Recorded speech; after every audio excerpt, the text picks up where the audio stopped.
에너지는 일을 할 수 있는 능력이다. 그래서 일을 할 수 있다는 건 일이 뭐였지 우리 앞에서? 일을 한다. 내가 하는 것도 일이지만 과학적인 일은 뭐야? 힘을 가해서 그 힘의 방향으로 물질을 이동을 시켜야 되는 거지. 그지? 그래서 우리 과학적인 일을 계산할 때는 힘 F, 이동, 거리 S 해서 W는 F 곱하기 S 이런 식으로 계산했단 말이야. 그지? 그래서 이렇게 할 수 있는, 일을 할 수 있는 능력을 가지고 우리가 에너지라 그래. 그래서 일이라는 애의 단위가 뭐였냐면 여기 단위가 줄이라 그래서 J 이렇게 썼는데 에너지도 똑같아요.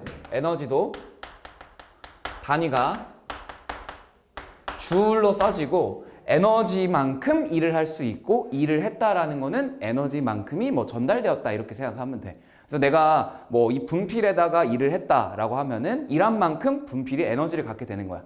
알겠죠? 그래서 일은 에너지로, 에너지는 일로 상호 전환될 수 있는데 이 에너지라고 하는 게 형태가 굉장히 다양하게 있어. 우리 책에 있는 것처럼 첫 번째 운동 에너지와 포텐셜 에너지라고 하는 역학적 에너지. 운동 에너지하고 포텐셜 에너지의 합을 역학적 에너지라고 하는데 물체의 움직임, 물체의 위치에 따른 에너지가 된다. 그래서 운동 에너지 어떻게 계산하죠? 운동 에너지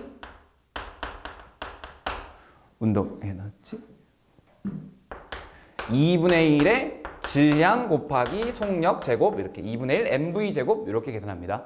그 다음에 포텐셜 에너지 이 포텐셜 에너지는 어떻게 계산해? 질량 곱하기 중력 가속도 곱하기 높이. 그래서 높이에 따라서 에너지가 결정된다 이렇게 보시면 돼요. 높을수록 에너지가 커진다 이렇게. 그래서 요거 두 가지를 합쳐가지고 뭐라고 한다? 역학적 에너지. 이렇게. 그 다음에 열 에너지, 물체를 이루는 원자의 진동이나 분자의 운동에 의한 에너지로 물체의 온도를 변화시키는 에너지. 그래서 열 에너지라고 하는 것의 가장 근원은 뭐다? 원자나 분자의 운동과 관련된 에너지다. 그래서 요거를 이제 수치화해 놓은 게 뭐다? 온도라고 하는 거다. 온도. 그래서 온도가 높아질수록 뭐 한다? 원자의 분자의 운동이 더 활발하다. 이렇게 생각하시면 돼요. 온도가 높을수록 운동이 더 활발하다. 반대로 뭐야? 온도가 낮으면 운동이 둔해진다. 이렇게 되는 거지. 그지? 그때 이 운동이 활발한 정도를 가지고 나타낸 온도가 따로 있어. 그걸 가지고 뭐라고 하냐면 절대 온도라 그래. 절대 온도. 자, 요 절대 온도가 실제로 이제 우리가 사용하는 온도랑은 조금 다르지만 이 원자나 분자가 운동을 얼마나 활발하게 하고 있는지를 나타내는 수치다라고 보시면 돼요. 그래서 절대 온도는 우리 계산하는 경우 어떻게 하냐면 섭씨 온도에다가 얼마 플러스 273 이렇게 합니다. 그래서 우리 섭씨 온도로 마이너스 273, 영하 273도가 되면은 절대 온도로 0이 되는 거지. 그지? 그래서 절대 온도는 단위를 K를 쓰고요. 절대 온도 0켈빈이 완전히 운동이 정지된 상태라고 생각하시면 돼요. 근데 우주의 온도가 한 3, 4켈빈 정도 되거든. 그러면 거의 정지하고 있는 상태랑 비슷한 거지. 그치? 그래서 우주에 맨몸으로 그냥 나가게 되면은 우리 몸도 이제 3, 4켈빈으로 온도가 확 내려갈 거 아니야. 그치? 동상에 걸리다 못해 완전 그냥 유리처럼 단단하게 이렇게 콱 굳어버리는 거야. 그래가지고 여기다가 이제 망치질 한번 통 하는 순간 와장창 깨져버려. 왜냐면 분자의 운동이 굉장히 둔해져 있고 움직이지 않는 상태이기 때문에 거의 고체처럼 되어 있는 거야. 거의 고체처럼. 그래서 열 에너지라는 게 있다. 그 다음에 화학 에너지. 화학 에너지는 우리 화학 결합. 화학 결합에는 뭐 공유 결합, 이온 결합 이런 거 있었잖아. 그치? 화학 결합에 저장된 에너지. 다르게는 그냥 물질에 저장되어 있는 에너지 이렇게 되는 거지. 그래서 이 물질에 저장되어 있는 에너지가 언제 그 물질이 분해될 때 나오는 거야.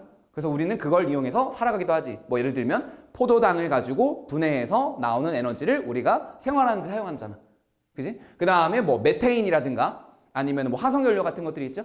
그런 것도 어떻게 돼? 연소하는 과정에서 분해가 되어서 그때 나오는 열에너지, 빛에너지를 이용해서 뭐 자동차 굴러가거나 하잖아. 그치? 자, 이렇게 화학결합에 의해 물질 속에 저장되어 있는 에너지를 가지고 화학에너지, 그 다음에 전기에너지. 우리가 가장 많이 쓰는, 가장 유용하게 쓰는 에너지 중에 하나죠. 요 전기에너지라고 하는 거는 가장 보편적인 에너지고 다른 에너지로의 전환이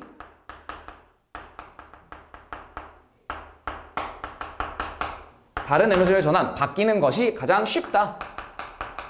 그래서 우리가 대부분 이제 전기 에너지 형태로 바꾼 다음에 사용을 하지, 그지? 그죠? 그럼 이 전기 에너지의 근원은 어떤 거냐면 전하, 플러스나 마이너스, 전하를 띤 입자의 운동, 흐름으로 만들어진 게 전기 에너지입니다. 그래서 전류가 흐른다라고 하지만 우리 실제로는 전자가 움직이는 거지. 전자라는 마이너스 전하를 띤 입자가 움직이는 거. 그래서 전기에너지, 전하의 이동에 의해 발생한 에너지다. 그 다음에 핵에너지. 핵에너지가 이제 화학에너지랑 많이 헷갈리거든. 자, 핵에너지는 언제 나오는 거냐면 핵반응에서 핵반응 시 방출되는 에너지. 그러면 화학에너지랑 핵반응, 화학반응이랑 핵반응이랑 뭐가 다르냐면 이 화학반응은 원자 자체가 변해 안 변해? 안 변하지? 그죠? 자, 화학에너지에서 화학결합, 화학반응은 원자 자체가 변하지 않는데 핵반응이라고 하는 거는 원자 자체가 막 바뀌어요. 원자의 핵이 있지? 그 원자의 핵이 분열하거나 두 개로 쪼개지거나 또는 융합할 때. 우리 앞에서 배웠었어요, 다. 지구 내부 에너지 할 때 방사성 동위원소의 붕괴열 뭐 이런 거 있었지. 그지? 동위원소의 붕괴. 원소가 붕괴된다. 그 다음에 제일 앞에서 수소 핵융합, 탄소 핵융합, 뭐 헬륨 핵융합 이런 거 있었잖아. 그지? 그래서 원소가 바뀌었지, 다른 걸로. 그죠? 자, 그때 방출되는 에너지입니다. 그러면 화학에너지하고 핵에너지 크기를 비교했을 때 누가 더 클까? 핵에너지가 무진장 더 큽니다. 그래서 아주 적은 양으로도 핵반응을 일으키면 에너지가 어마어마하게 많이 나올 수 있어. 그 다음에 파동 에너지, 파도와 같은 파동이 가진 에너지. 파동 에너지. 파도와 같은 파동이 갖는 에너지.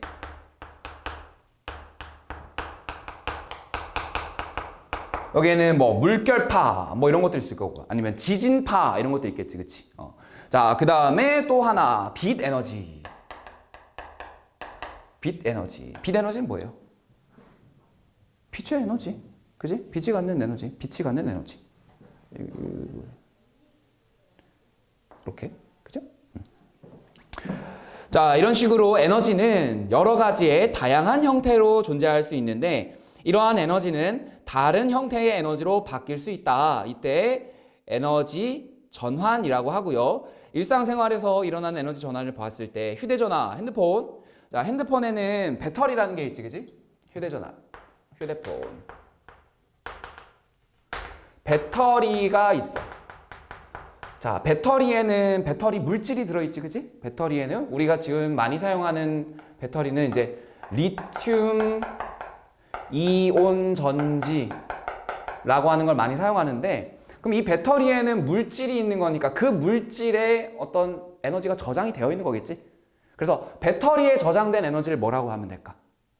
물질에 저장된 거니까. 배터리에 저장된 거는 화학 에너지라고 합니다. 화학 에너지. 그러면 이제 배터리에 저장되어 있던 에너지가 밖으로 나오죠. 어떤 형태로 나오냐면 이제 전기 에너지 형태로 나오는 거예요. 전기 에너지 형태. 전기 에너지. 그럼 이렇게 나온 전기 에너지가 이제 다른 형태로 막 바뀌는 거야. 다른 형태로. 핸드폰 사용하면은 일단은 화면 나오지. 화면이 나오니까 빛 에너지. 그 다음에 소리도 나오니까 소리 파동 에너지 또는 소리 에너지. 그 다음에 진동도 일어나지. 진동도 일어나니까 진동하는 운동 에너지. 그리고 항상 따뜻해지지. 따뜻해져. 뭐가 나와요? 열 에너지. 이렇게. 그러니까 이렇게 여러 가지 형태의 에너지가 나온다라는 거지. 그지? 자, 근데 우리가 뭐 핸드폰을 충전기 딱 꽂아 놓으면 이제 어떻게 돼? 다시 배터리가 채워지지. 배터리가 채워진다는 거는 배터리에 저장된 화학 에너지 양이 점점 늘어난다는 거지. 어디다 꽂았는데? 전기 콘센트에다 꽂았는데. 그러면 콘센트에 연결하면 전기 에너지가 들어오는데 그 전기 에너지가 다시 배터리에 화학 에너지 형태로 저장이 되는 거지. 그지? 그래서 우리가 이 두 가정을 뭐라고 쓰면 되냐? 배터리에 저장된 화학 에너지가 전기 에너지로 저장되는 과정, 전기 에너지로 전환되는 과정을 방전된다라고 얘기를 하고, 방전. 전기 에너지가 배터리에 저장되는 것, 요거를 충전이라고 해요. 충전. 이렇게 생각하면 돼. 전기 에너지를 채운다. 전기 에너지가 내보내진다. 이렇게. 자, 이런 식으로 핸드폰에서 에너지가 전환이 되고, 그 다음에 전기기구. 전기기구 하면은 뭐가 있어? 뭐 예를 들면은 저 카메라도 있지, 그지? 카메라도 전기기구고, 아니면 요 형광등, LED, 전등, 이것도 전기기구잖아요. 그리고 뭐 다리미, 전자레인지 등등등등 여러 가지 다 전기기구죠. 근데 그 전기기구들 공통적으로 전부 다 똑같은 게 하나씩은 나와. 뭐? 그것도 나오고 또 열 에너지가 나와. 그죠? 자, TV나 뭐 전구에서는 빛 에너지가 공통적으로 나오고요. 뭐 TV 같은 경우는 소리 에너지도 나오지. 그지? 근데 TV도 오래 켜놓으면 따끈따끈하죠. 그 다음에 전등도 오래 켜놓으면 따끈따끈하지. 그지? 나도 지금 따끈따끈해. 너무 더워졌어. 자, 이런 식으로 전기기구에서 전기 에너지가 다른 형태의 에너지로 전환이 된다라는 거. 그리고 그 밑에 있는 그림 있죠? 그 과정을 꼭 다 봅시다. 자, 첫 번째 왼쪽 위에 역학적 에너지, 역학적 에너지. 자, 역학적 에너지에는 이제 운동 에너지하고 포텐셜 에너지 이런 게 있지. 자, 수력 발전이라고 하는 건 뭐 하는 거야? 수력 발전. 우리 수력 발전. 수력 발전. 역학적 에너지를 본데 밑으로 이제 화살표 해가지고 수력 발전. 그래서 그 아래에 연결된 게 이제 뭐야? 전기 에너지. 그지? 자, 발전이라고 나와 있으면 발전이라고 하는 건 전부 다 뭐야? 전기를 만드는 걸 얘기하는 거야. 그러니까 전기 에너지로 전환되는 걸 얘기하는 건데, 수력 발전은 어떤 거냐면 뒤에 가서 다시 한번 다룰 거예요. 물을 낙하시켜서 그걸로 이제 발전기를 돌려요. 그래서 전기 에너지를 만들어내는 거야. 물을 낙하시키면서 물이 이제 움직이잖아요. 그치? 물이 움직이니까 그 물의 움직임으로 발전기를 빙글빙글 돌린다라고 생각하면 돼요. 그래서 전기 에너지를 만들어낸다. 그러면 이렇게 만들어진 전기 에너지는 어디로 간대? 거기 보면은 어디로 간대요? 충전기에서 우리 충전을 해서 배터리에 저장된 화학 에너지 형태를 바꾼다 그랬어. 그지? 자, 충전기. 뭐 예를 들면 충전기가 있다는 거야. 충전기를 통해서 화학 에너지로 바뀌고, 반대로 화학 에너지가 전기 에너지로 바뀌기도 한다라는데, 화학 에너지라고 하는 거는 이제 우리 뭐였어? 아까 물질에 저장된 에너지죠. 그죠? 물질에 저장된 에너지. 화석 연료가 대표적으로 있겠지? 화석 연료에 저장된 에너지를 가지고 태워서 전기를 만드는 거. 그죠? 그 다음에 전열기, 뭐 태양열 발전 이런 것도 있지. 여기 이제 열 에너지 이렇게 해가지고 있는데, 요 열 에너지가 전기 에너지로 되는 경우 태양열 발전. 반대로 전기 에너지가 열 에너지로 되는 경우 뭐 전열기구, 난방기구 뭐 이렇게 되는 거죠. 그지? 그 다음에 오른쪽에 보면은 이제 핵에너지가 이제 핵발전을 통해서, 핵발전소에서는 핵에너지가 열에너지로 바뀐 다음에 전기에너지로 바뀌는 거야. 그러니까 요 핵발전소는 핵에너지가 열에너지로 갔다가 전기에너지로 이렇게 간다라고 보면 돼. 두 단계로. 그 다음에 핵에너지, 핵분열 또는 핵융합을 통해서 이제 에너지를 막 만드는 애들이 있지. 특히 핵융합을 통해서 누가? 별이. 그지? 그래서 핵에너지가 이제 뭐 태양, 그래서 이제 뭐 빛 에너지 또는 뭐 열 에너지로 만들기도 하고 등등등등으로 전환되는 거지, 그치? 자, 이런 식으로 에너지가 여러 방향으로 계속해서 전환이 되는데 이때 전환이 될 때 가장 중요한 게 뭐다? 전환되지만 항상 에너지 총량은 일정하게 유지된다. 전환이 되더라도 처음에 에너지가 100이 있었으면은 아무리 전환되어도 100이다. 이렇게 생각하면 돼요. 그래서 요거를 에너지 보존 법칙, 에너지 보존 법칙. 에너지 보존 법칙. 그래서 그 에너지 보존 법칙을 적용해가지고 저기 핸드폰에서 배터리 전환되는 거 있죠? 저거를 이제 한번 살펴볼게요. 자, 배터리에 저장된 에너지가 100이었어. 그러면 전기 에너지로 최대로 전환될 수 있는 것도 얼마나? 100만큼이다. 그러면은 100 중에서 뭐 예를 들어서 빛 에너지가 30 나왔어. 소리 에너지가 20 나왔어. 운동 에너지가 10 나왔어. 그러면 열 에너지는 얼마 나와야 돼? 합쳐서 얼마가 나와야 돼요? 100이 나와야 되지? 그러니까 30, 20, 10이니까 60, 30 이만큼 나온다는 거지. 맞아요? 내가 산수를 좀 못해. 40.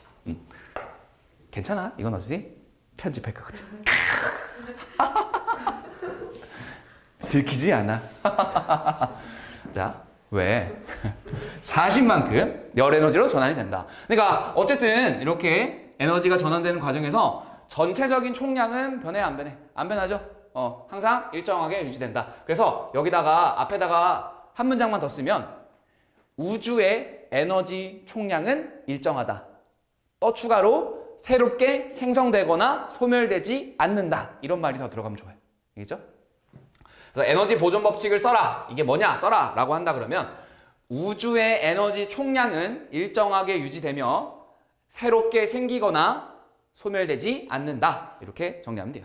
그래서 여러 가지 형태로 전환될 수 있지만 새롭게 생겨나거나 소멸되지 않으며 전체 양은 항상 일정하게 보존이 된다. 이런 겁니다. 자, 근데 여기 지금 에너지 전환되는 과정을 봤을 때 지금 핸드폰에서도 열 에너지가 나오죠.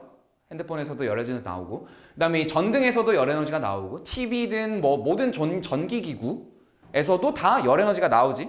그 다음에 사람도 보게 되면은 세포호흡을 통해서 에너지를 얻어내는데 대부분의 많은 에너지가 열 에너지로 바뀐 다음에 어디로 가?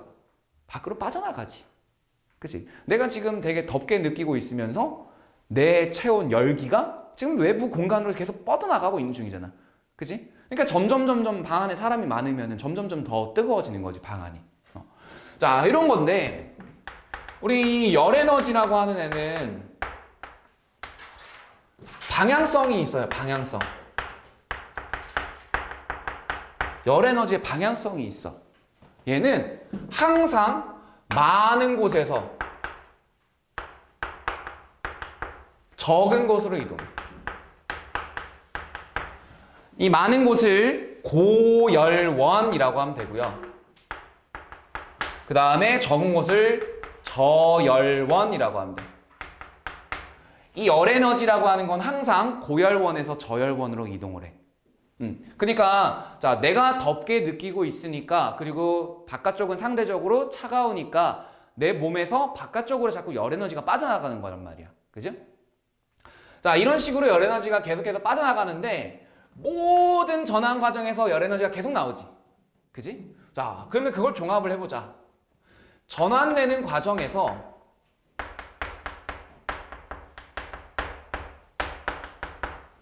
열 에너지로 전환이 되는데 열 에너지로 전환된 에너지는 자꾸 주변으로 퍼져나갈 거 아니야. 그러면 이거를 다시 쓰기가 좋을까 나쁠까? 나쁘겠지. 다시 오질 않잖아. 항상 차가운 데로 가니까. 전환 과정에서 열 에너지로 전환된 에너지는 그냥 외부로 계속해서 빠져나가기 때문에 다시 사용하기가 어렵다.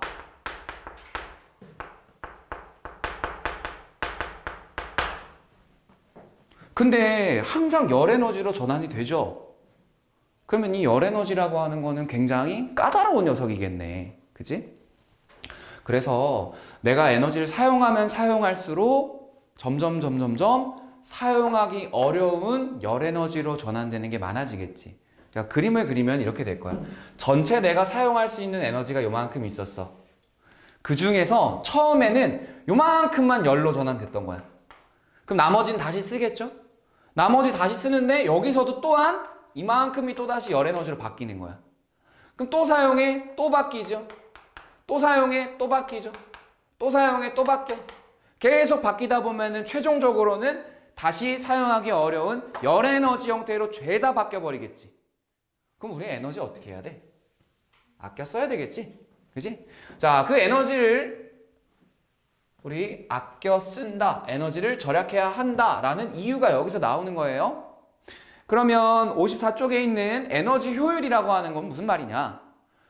어떤 장치가 에너지를 공급을 받았어. 그러면 공급을 받은 에너지를 가지고 이제 사용을 할 건데 그 중에서 열 에너지는 거의 유용하게 쓰이질 않죠. 물론 열 에너지가 유용하게 쓰이는 경우도 있을 거야. 뭐 난방기구 같은 경우에는 열 에너지를 유용하게 쓰잖아. 근데 이런 핸드폰 배터리에서 전기 에너지가 이렇게 바뀌는데 얘가 유용한 거지. 사실상 열 에너지 나와서 따끈따끈한 거는 핸드폰이 손난로가 아닌 이상 얘네가 유용한 거고 얘는 사실 쓸데없는 에너지인 거지. 그치? 그래서 에너지 효율이라는 거는 어떻게 계산하냐면 공급된 에너지에 대해서 실제로 우리가 유용하게 사용한 에너지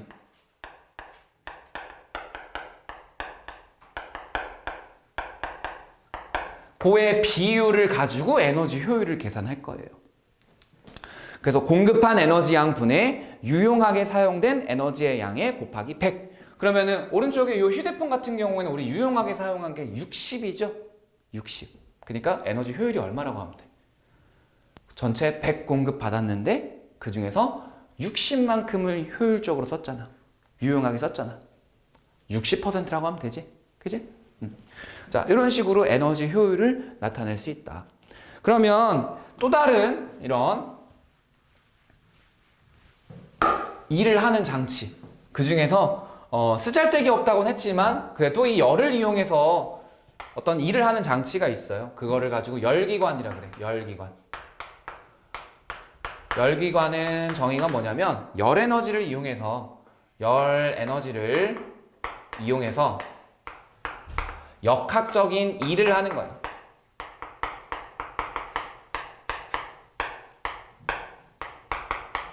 역학적인 일을 하는 장치.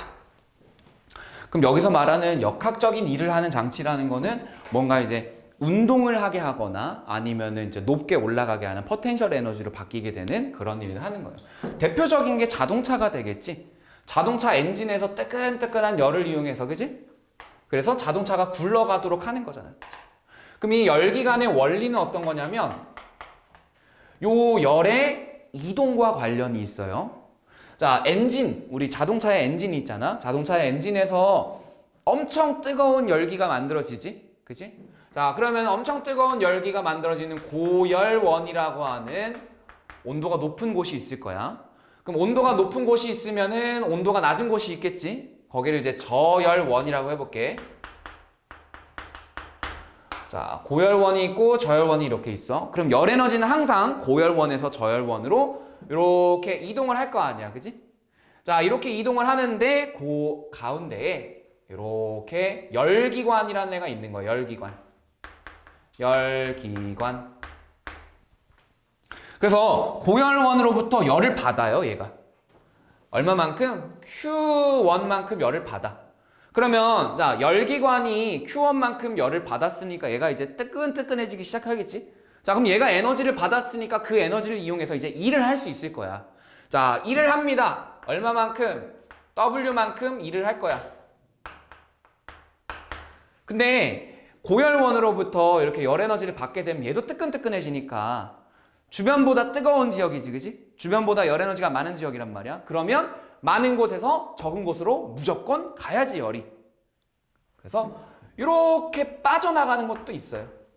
그 빠져나가는 거를 Q2라고 하는 거야. 그러면 요거랑 똑같아. 배터리에서 전기에너지로 전기에너지에서 쫘라라락 이렇게. 배터리에서 전기에너지로 전기에너지에서 쫘라락 이렇게. 자, 그러면은 여기서 요 Q1하고 Q2W라고 하는 거 세 가지의 관계식을 한번 써볼게. 관계식이 어떻게 될까? Q1은 W 플러스 Q2 이렇게 되겠지. 열기관이 받은 걸 Q1, 그래서 열기관이 일한 거 W, 열기관이 저열원으로 보내준 게 Q2 이렇게.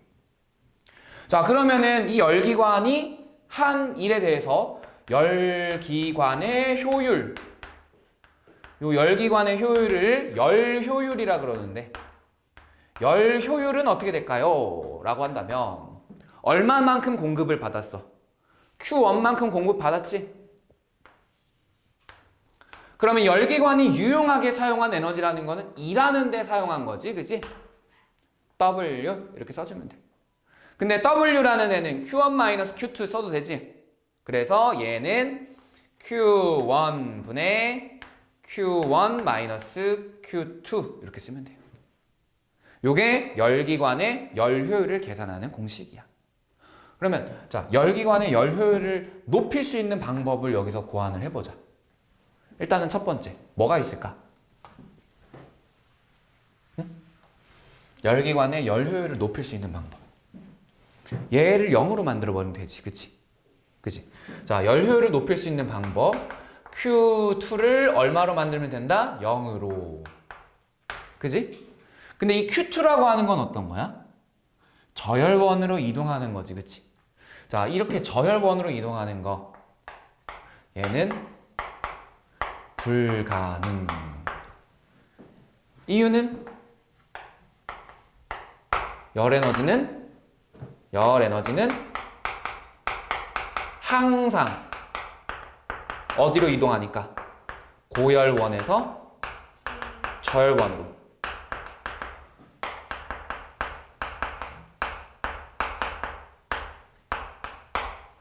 항상 고열원에서 저열원으로 이동하기 때문에 Q2를 0으로 만들 수는 없을 거야. 그러니까 열기관의 열효율이 자, Q2가 되면은 몇 퍼센트가 되는 거야?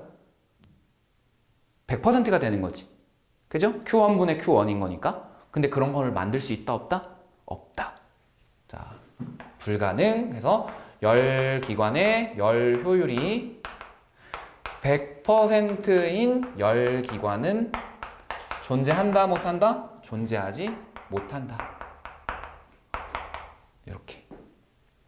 자, 요 부분을 묶어놓고 뭐라고 쓰면 되냐면 열역학 제2법칙이라고.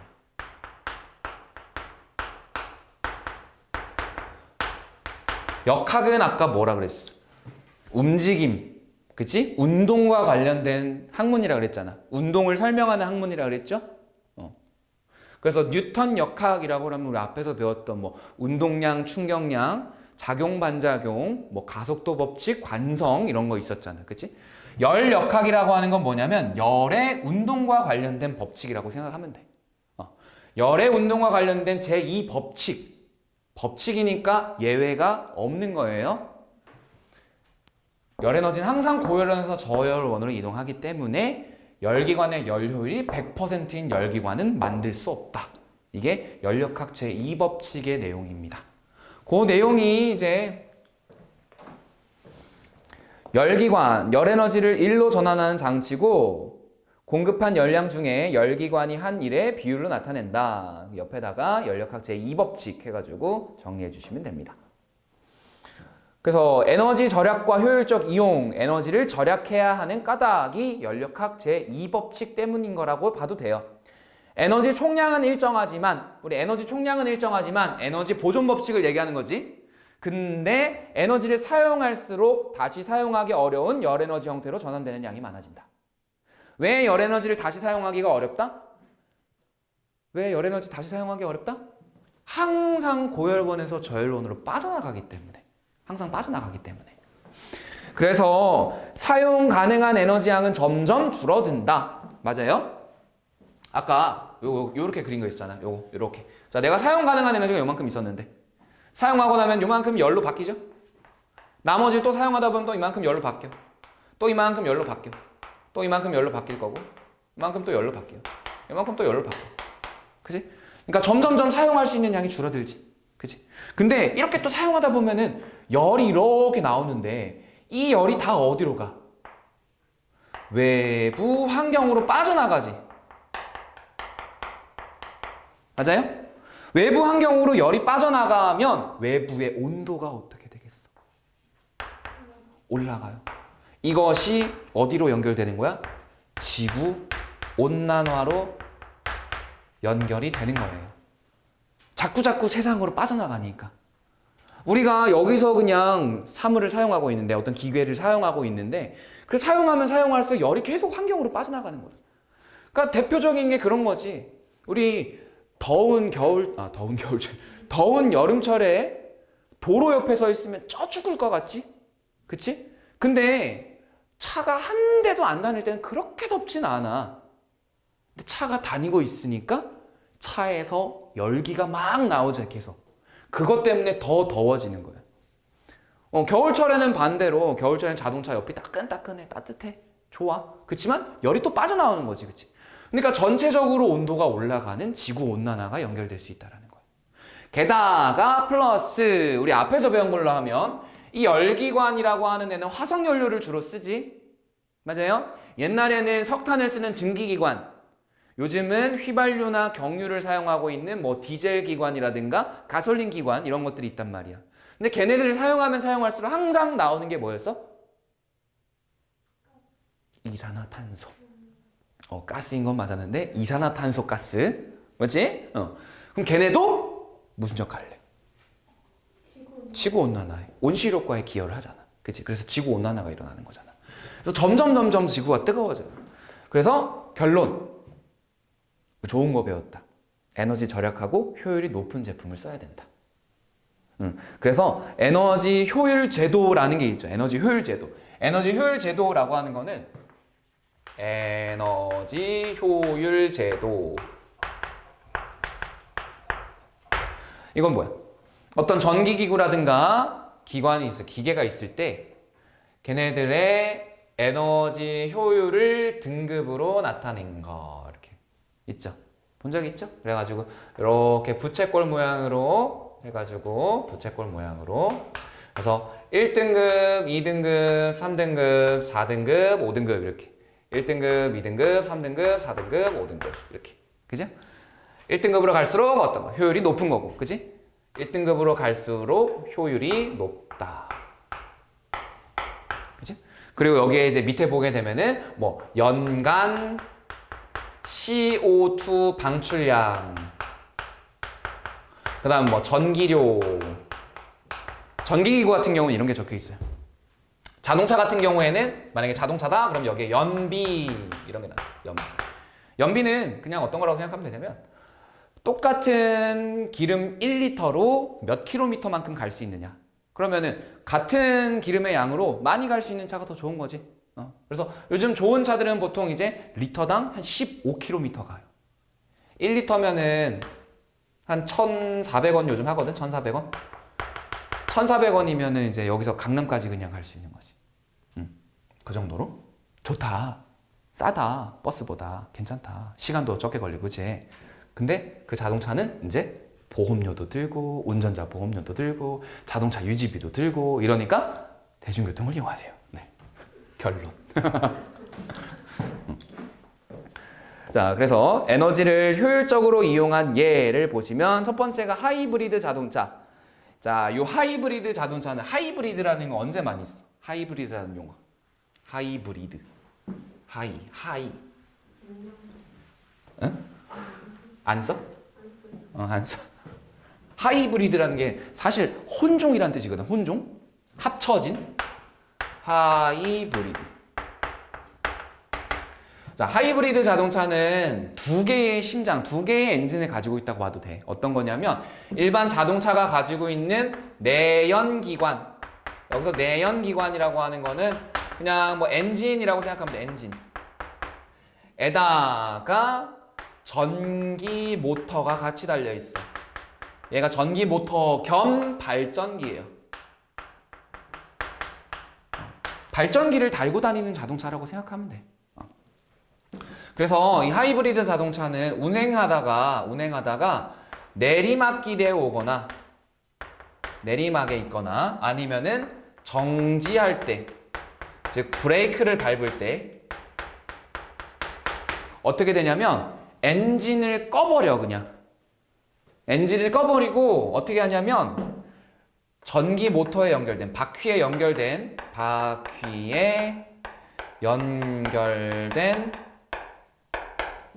발전기를 돌려요. 발전기를 회전시켜.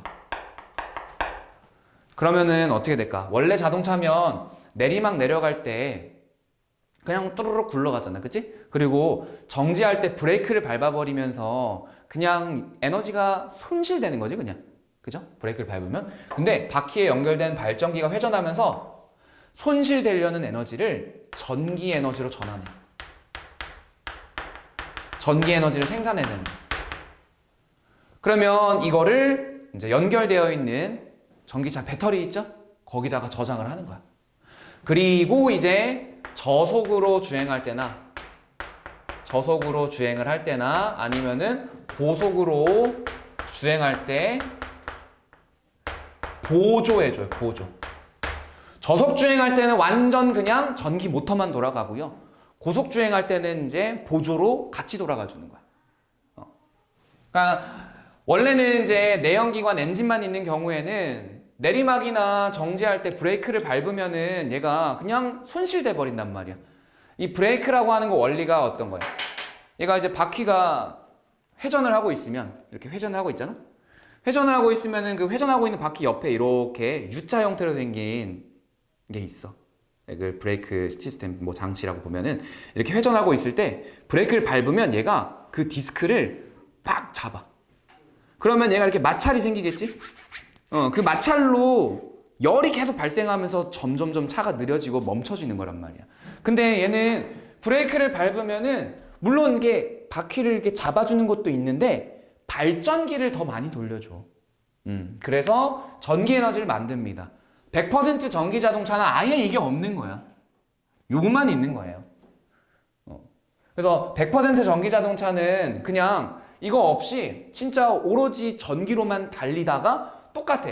내리막이나 정지할 때는 전기를 다시 만들어. 그리고 달릴 때 전기를 써. 그래서 전기 자동차의 재밌는 점 중에 하나가 어떤 거냐면 이제 자동차를 타보면은 내가 연료를 얼마나 갖고 있는가에 따라서 주행 가능한 거리가 계산이 돼서 나오거든? 근데 전기 자동차는 얘 어때? 전기가 소모됐다가 다시 충전됐다가 소모됐다가 다시 충전됐다가 할 거 아니야. 그래서 주행 가는 거리가 줄어들었다가 늘어났다가 줄어들었다가 늘어났다가 줄어들었다가 늘어났다가 계속 바뀌어.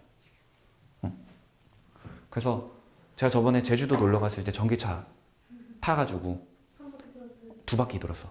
거의 2바퀴 돌았는데 전기 충전비가 15,000원밖에 안 들었어. 근데 지금 내 차로 1바퀴 2바퀴 돌려 그러면은 한 기름값만 15만 원, 20만 원 들어갈 거야. 그 정도로 되게 좋아. 근데 비싸.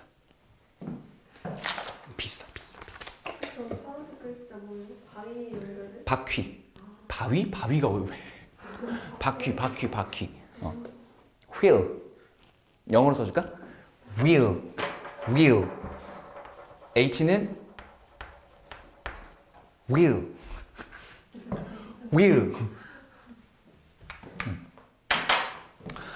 자, 그 다음에 에너지 제로 하우스라고 돼 있죠. 에너지 제로 하우스. 에너지 제로.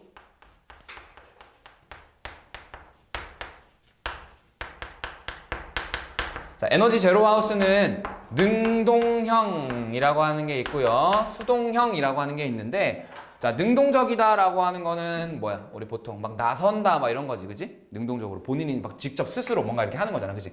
얘도 말 그대로 직접 스스로 전기 에너지를 생산하는 집이야. 그러니까 여기에는 이제 뭐 재생 가능한 에너지라고 하는 재생 가능 에너지라고 해서 어떤 게 있냐면 태양광, 그 다음에 뭐 지열, 풍력, 바람 이런 걸 이용해서 스스로 발전하는 거야. 자가 발전. 그러니까 전기 에너지를 직접 생산하는 거야, 집에서. 이런 게 달려있는 게 능동형 에너지 제로 하우스고요. 수동형은요. 수동형은 이렇게 생각하면 돼. 에너지의 손실을 최소화한다. 이렇게. 우리 겨울철에 난방 안 틀고 있으면 집이 추워지지? 그치? 왜 추워지는 거야? 방 안에 있는 열기가, 방 안의 열기, 고열원이죠? 바깥은 추우니까 내부에서 외부로 빠져나가는 거지. 반대로 여름은 방 안이 시원하고 바깥쪽이 더우니까 바깥쪽에서 안쪽으로 열이 들어오지. 그러면은 자 겨울철을 예로 들면은 내가 난방을 열심히 했는데 외부로 열이 빠져나가니까 난방 계속 해야 되지. 그 다음에 여름철에는 바깥쪽이 덥고 안쪽이 추운데 계속 열이 들어오니까 계속 냉방을 해야 되지. 근데 그런 에너지 손실을 최소화하기 위해서 단열재를 이용하는 단열재 이용. 그럼 단열재는 뭐야? 열을 차단하는 거야. 열을 차단하는 소재를 이용해서 집을 짓는 거야. 그러면 내가 여름철에 시원하게 있을 때 바깥쪽은 덥잖아. 원래는 바깥쪽에서 안쪽으로 열이 들어와야 되죠? 근데 단열재가 막아주니까 차단이 되는 거야. 그 다음에 반대로 겨울철 방 안이 따뜻한데 외부는 추워. 그러면 밖으로 빠져나가겠지? 근데 단열재가 막아주니까 빠져나가는 게 최소화되는 거야. 그러니까 난방을 좀 덜 해도 되겠지. 그치? 자, 이런 식으로 능동형과 수동형 이렇게 있습니다. 단열이 잘 되는 자재를 사용하여 외부로 새어나가는 열을 차단함으로 에너지를 절약할 수 있는 집 에너지 제로하우스 중에서 수동형 제로하우스 이렇게 되는 거고, 능동형은 스스로 에너지를 생산한다 이렇게 보시면 돼요. 그 다음에 밑에 이제 LED 전구 같은 경우에는 뭐 백열 전구, 형광등은 대부분이 다 열 에너지로 바뀌어요. 백열등 같은 경우에는 전체 에너지의 90%가 열로 바뀌고, 형광등도 마찬가지로 한 85%에서 80% 정도까지가 다 열로 바뀌어. 근데 우리 형광등하고 백열 전구는 목적이 빛이잖아. 그치? 근데 LED 전구 같은 경우에는 효율이 40% 가까이 돼. 그러니까 100 중에서 열로 전환되는 게 60 정도밖에 안 된다는 거야. 그러니까 같은 에너지를 공급해 줬을 때 누가 더 많은 빛 에너지를 낼 수 있어? LED가 더 많은 빛 에너지를 낼 수 있는 거야. 그래서 엄청 밝아. 눈 아프잖아. 그치? 그래서 기존에 사용하던 백열 전구나 형광등에 비하면 효율이 높아서 최고 90%까지 더 절약을 할 수 있다. 자, 밑에 있는 문제로 봅시다. 에너지를 전환하는 과정에서 사용하지 못하고 버려지는 에너지가 발생하죠. 그 에너지는 보통 뭐예요? 열 에너지. 열 효율은 계산 어떻게 한다? 공급받은 열분의 열기관이 한 일. 열 효율이라 그랬으니까 열기관의 열 효율이니까 공급받은 열분의 열기관이 한 일. 그 다음에 어떤 자동차가 가솔린 엔진과 전기 모터를 결합한 건가요? 하이브리드 자동차죠. 하이브리드 자동차. 출력을 높일 수 있는 자동차다. 그러니까 기존에는 엔진만 가지고 이제 바퀴가 회전하는 거였으면은 거기다 전기 모터까지 같이 달려가지고 얘네 둘이 동시에 회전하니까 더 세게 돌겠지, 그죠? 에너지를 효율적으로 이용하기 위해서는 화석연료에 대한 의존도를 줄여야 한다. 맞나요? 화석연료 사용량을 줄여야 한다라는 말이지. 표는 자동차 A하고 B가 같은 속력으로 운동할 때 엔진에 공급되는 에너지와 엔진이 하는 일을 나타낸 것이다. 자, A의 열 효율 어떻게 되죠? 공급 얼마 받는데? 150 받는데, 그지? 그 중에서 엔진이 하는 일 얼마야? 30. 자, 여기다 곱하기 100 해가지고 퍼센트로 나타내면 5분의 1이지?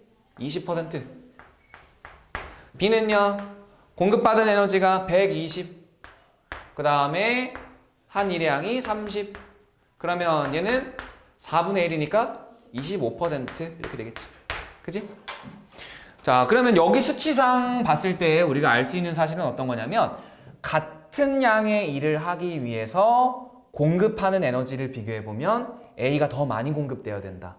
그러니까 A는 똑같은 일을 하면서 얼마만큼 버려지는 거야? 120만큼 버려지는 거죠? A는. 근데 B는 90만큼만 버려지는 거야. 그러니까 같은 양의 일을 하더라도 더 적은 에너지를 공급해줘도 된다라는 거지, B는. 그러니까 효율이 더 좋으면 좋을수록 버려지는 양이 적어진다. 이렇게 생각하면 되겠죠. 그지? 그래서 A의 열 효율 20%, B의 열 효율 25% 이렇게 체크하시면 됩니다. 그러면 오른쪽에 55페이지 2번으로 가서 문제 한번 볼까?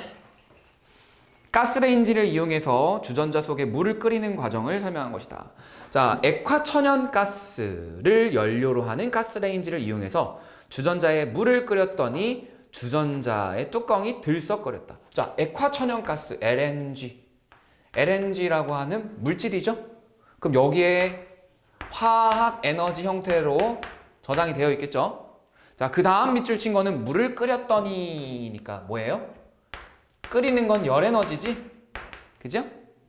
그랬더니 주전자 뚜껑이 들썩들썩 떠들썩 어떻게 돼? 뭘로 바뀌는 거예요?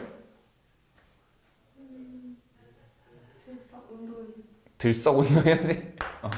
운동 에너지. 그러니까 화학, 열, 운동 이렇게 바뀌는 거죠. 화학, 열, 운동 이렇게. 그래서 이렇게 정리하시면 되겠고요. 그 다음에 뒤로 넘어가서 6번. 자, 에너지 보존과 버려지는 에너지.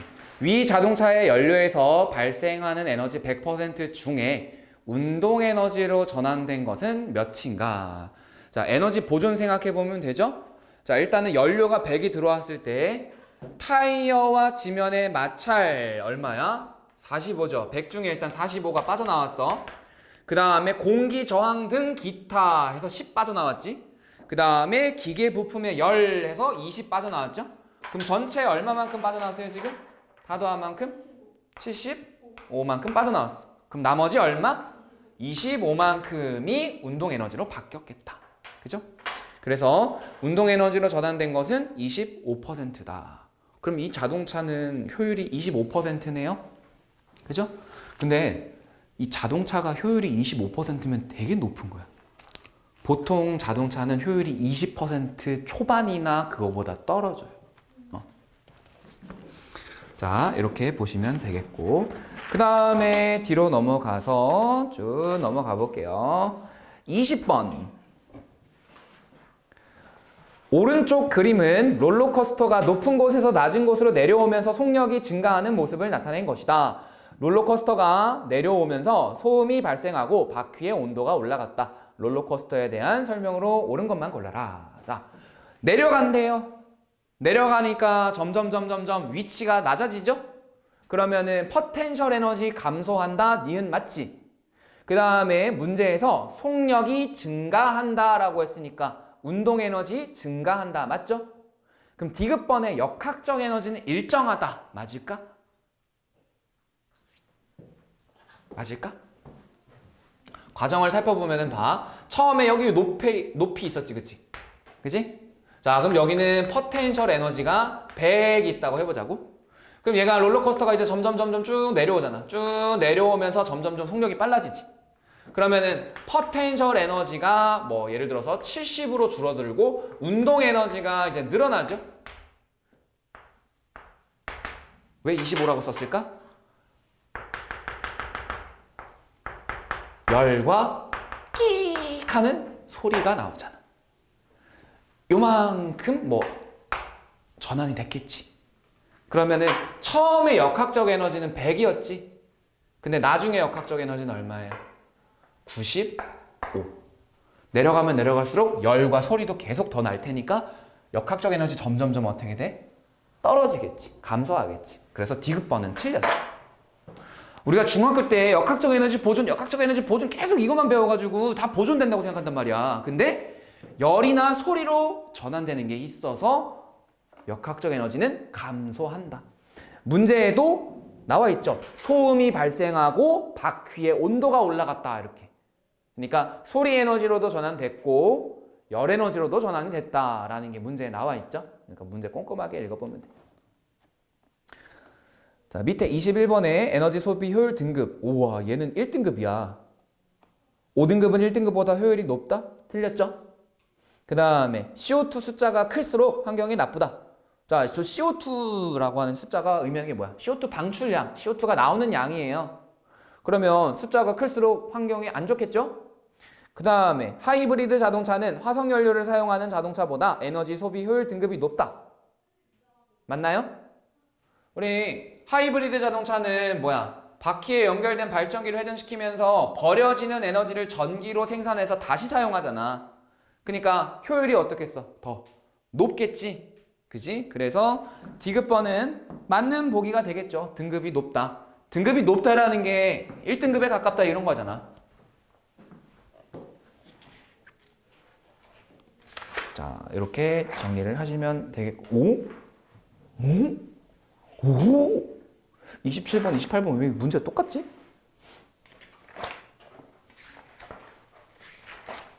오? 6번, 7번이랑 문제가 똑같은데? 어머? 오? 왜 쟤만 똑같은 게 들어갔지? 어? 아니 6번, 7번, 8번이랑 27, 28, 29번이랑 문제가 똑같은디? 왜 똑같은 게 두 번 들어갔지 여기만? 저거 세 개만? 그죠? 똑같죠? 응. 제껴요. 그러면 돼요. 자, 여기에 뒤에 실전 문제 부분 하시다 보면은 낚시성 문제가 있습니다. 낚시성 문제가 있어요. 제가 미리 말씀드려요. 실전 문제 쪽에 낚시를 아주 잘 걸릴 수 있도록 제가 해놨어요. 제가 좀 낚시를 잘하거든요. 그래서 조심하시기 바라며 잠깐 쉬었다가 전기에너지 생산으로 들어갑시다. 오늘은 3개를 하는 날. 자, 전자기 유도로 갑니다. 73페이지. 자, 코일 주위에 자석을 움직일 때나 자석 주위에서 코일을 움직일 때 코일 내부를 지나는 자기장이 변해서 코일에 전류가 유도되어 흐르는 현상. 그러니까 자석이 있고 코일이 있을 때 둘 중에 하나가 이제 막 움직이는 거야. 둘 중에 하나가 무조건 움직여야 돼요. 그래서 전자기 유도라고 하는 거는 이렇게 정리할 수 있어. 코일과 자석의 상대적인 운동으로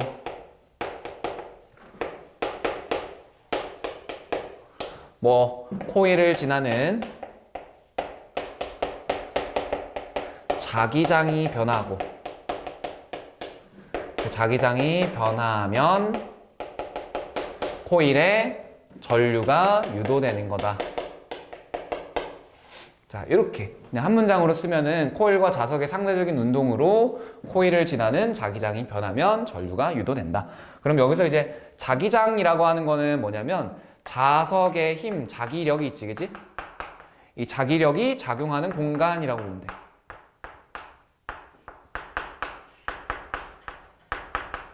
그리고 그 세기 이렇게 보면 돼요.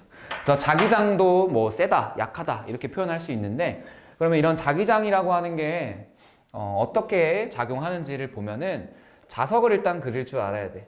그릴 줄 알겠지. 자석은 항상 N극하고 S극이 이렇게 같이 붙어 있죠, 그죠? 그러면은 자석의 N극하고 S극이 이렇게 있을 때 사람들이 요 자기장이라고 하는 거, 자기력이라고 하는 거는 이제 같은 극끼리는 서로 밀어내고 반대 극끼리는 서로 끌어당기고 이러잖아. 그치? 그래서 이 자기력이라고 하는 힘의 방향을 기준을 설정해 놓은 게 있어. 기준이 어떤 거냐면 내가 N극을 뒀을 때 N극이 받는 힘의 방향을 기준으로 잡아서 자석 주변에다가 조그마한 자석들을 막 이렇게 흩뿌려 놨을 때 그 N극이 받는 힘의 방향을 가지고 나타내는 거예요. 이제 자기력의 방향은. 자, 내가 여기다가 예를 들어서 자석을 놔뒀어. 여기다 자석을 놔두면은 여기가 N극이니까 N극하고 N극은 서로 어떻게 하려고 그래? 밀어내려고 하지? 그러니까 얘를 고정시켜 놓으면 여기 있는 N극 자석은 어느 방향으로 힘을 받아? 왼쪽으로 힘을 받죠? 그래서 여기다가 이제 왼쪽으로 이렇게 하면 돼. 그 다음 내가 여기다가 자석을 놔두게 되면 어떤 방향이겠어? 당연히 N극이 있으니까 여기로 이렇게 밀어나겠지, 그죠? 내가 여기다가 N극을 놔두면 어떻게 돼? 자석 N극을. S극이 여기 있으니까 좋아하고 막 이렇게 당겨가겠지, 그치? 그 다음에 내가 여기다가 S극을 놔뒀어. 그러면 N극을 놔뒀어. 그러면은 S극이 있으니까 이렇게 당겨져 가겠지, 그쵸? 자, 여기다가 쫙 자석을 배열을 해놨을 때 그 방향을 나타내 보면, 자, N극에서 이렇게 나와가지고, 이렇게 나와서 S극으로 다시 들어가는 이런 방향으로 그릴 수 있겠지, 그치? 연속적으로. 마찬가지로 얘도 이렇게 N극에서 나와서 S극으로 이렇게 들어가는 이러한 방향으로 쭉 연결지어서 그려놓을 수 있겠지. 그치? 그래서 이렇게 연결한 선 있죠? 이렇게 연결한 선을 가지고 뭐라고 하냐면 자기력선이라 그래. 자기력선. 자기력선이라는 거는 자기력이라고 하는 게 눈에 보이는 힘은 아니잖아. 그치? 그래서 그냥 선으로 나타낸 거다. 자기력을 선으로 나타낸 것이다. 이라고 보시면 되고요. 이 자기력을 선으로 나타낸 자기력선을 가지고 우리가 알 수 있는 사실은 어떤 거냐면 첫 번째, 어느 특정 지점에서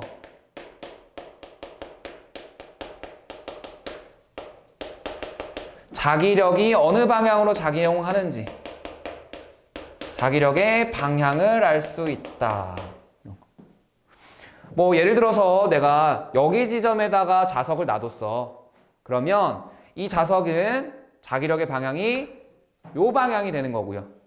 그 다음에 내가 여기다가 놔뒀어. 그러면은 요 방향. 그러니까 뭐 쉽게 얘기하면 이 선을 따라가는 도중에 점 하나 찍고 접선을 그리면 된다.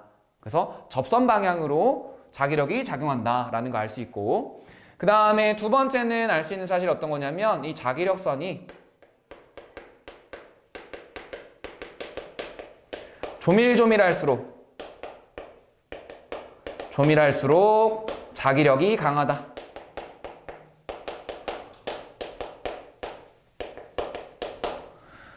그리다가 보면은 이제 알겠지만 여기다 몇 개를 더 그리면 N극에서 이렇게 막 무수히 많은 선들이 나올 거 아니야. 그리고 S극으로 들어가고 N극에서 무수히 많은 선들이 나오고 S극으로 들어가고 이런 형태로 그려지겠지.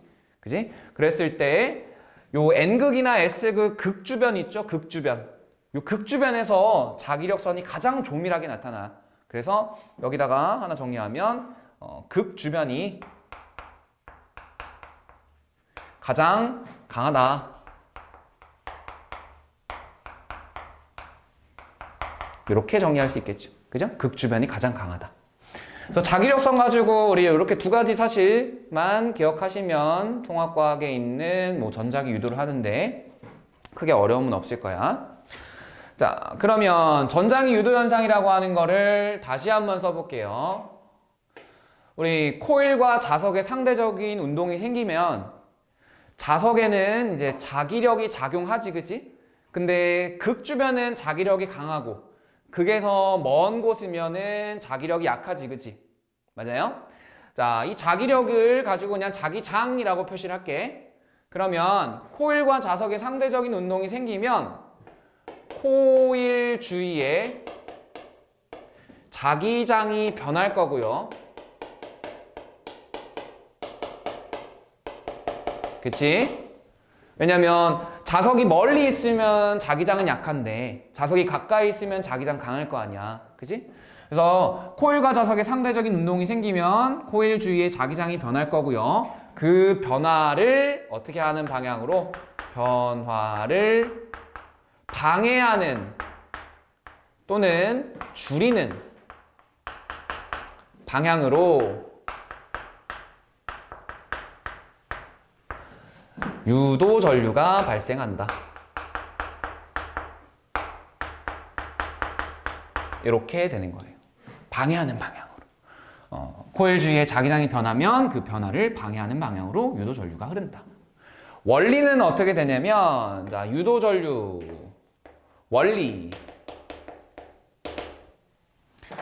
이 유도 전류가 흐르면, 즉 코일에 전류가 흐르게 되는 거죠. 유도 전류가 흐르면 우리 도선 주위에 자기장이 생긴다는 거 기억하시죠? 전류가 흐르는 도선 주위에 자기장이 생긴다라는 거. 유도 전류가 흐르면 유도 전류에 의한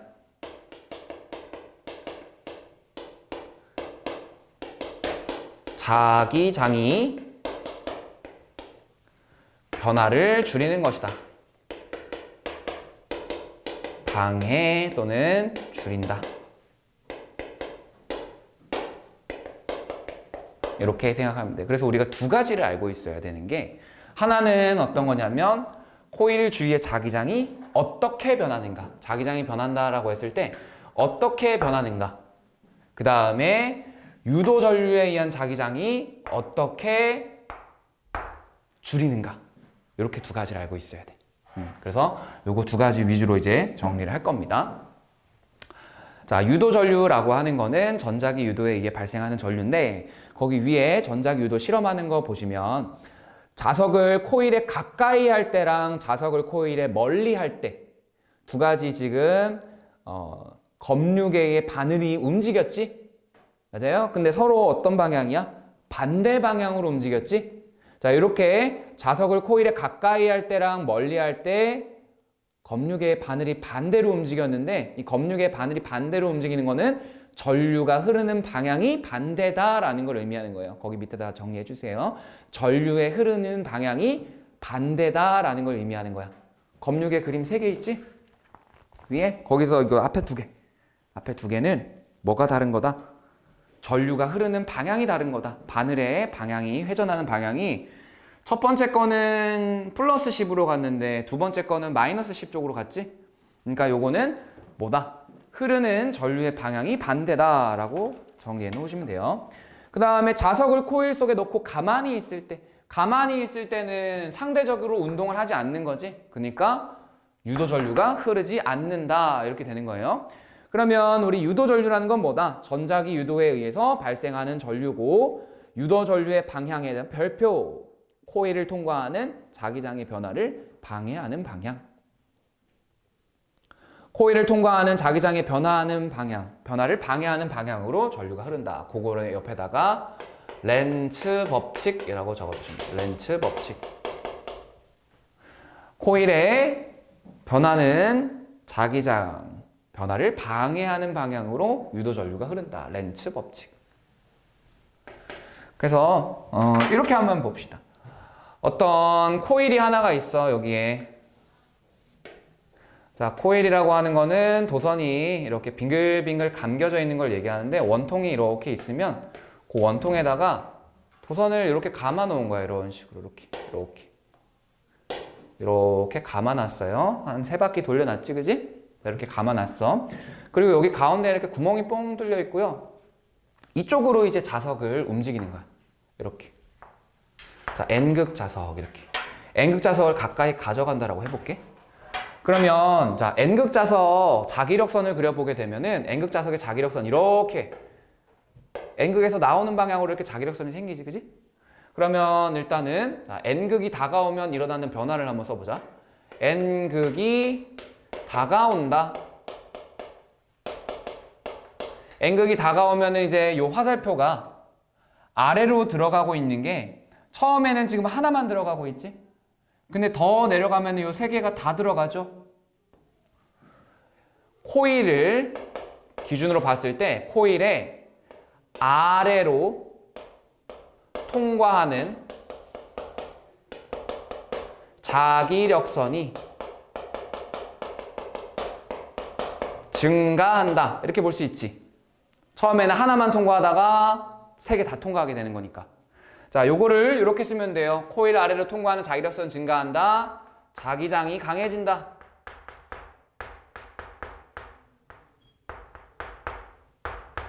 자기장이 강해지니까 변화가 생겼지, 이제.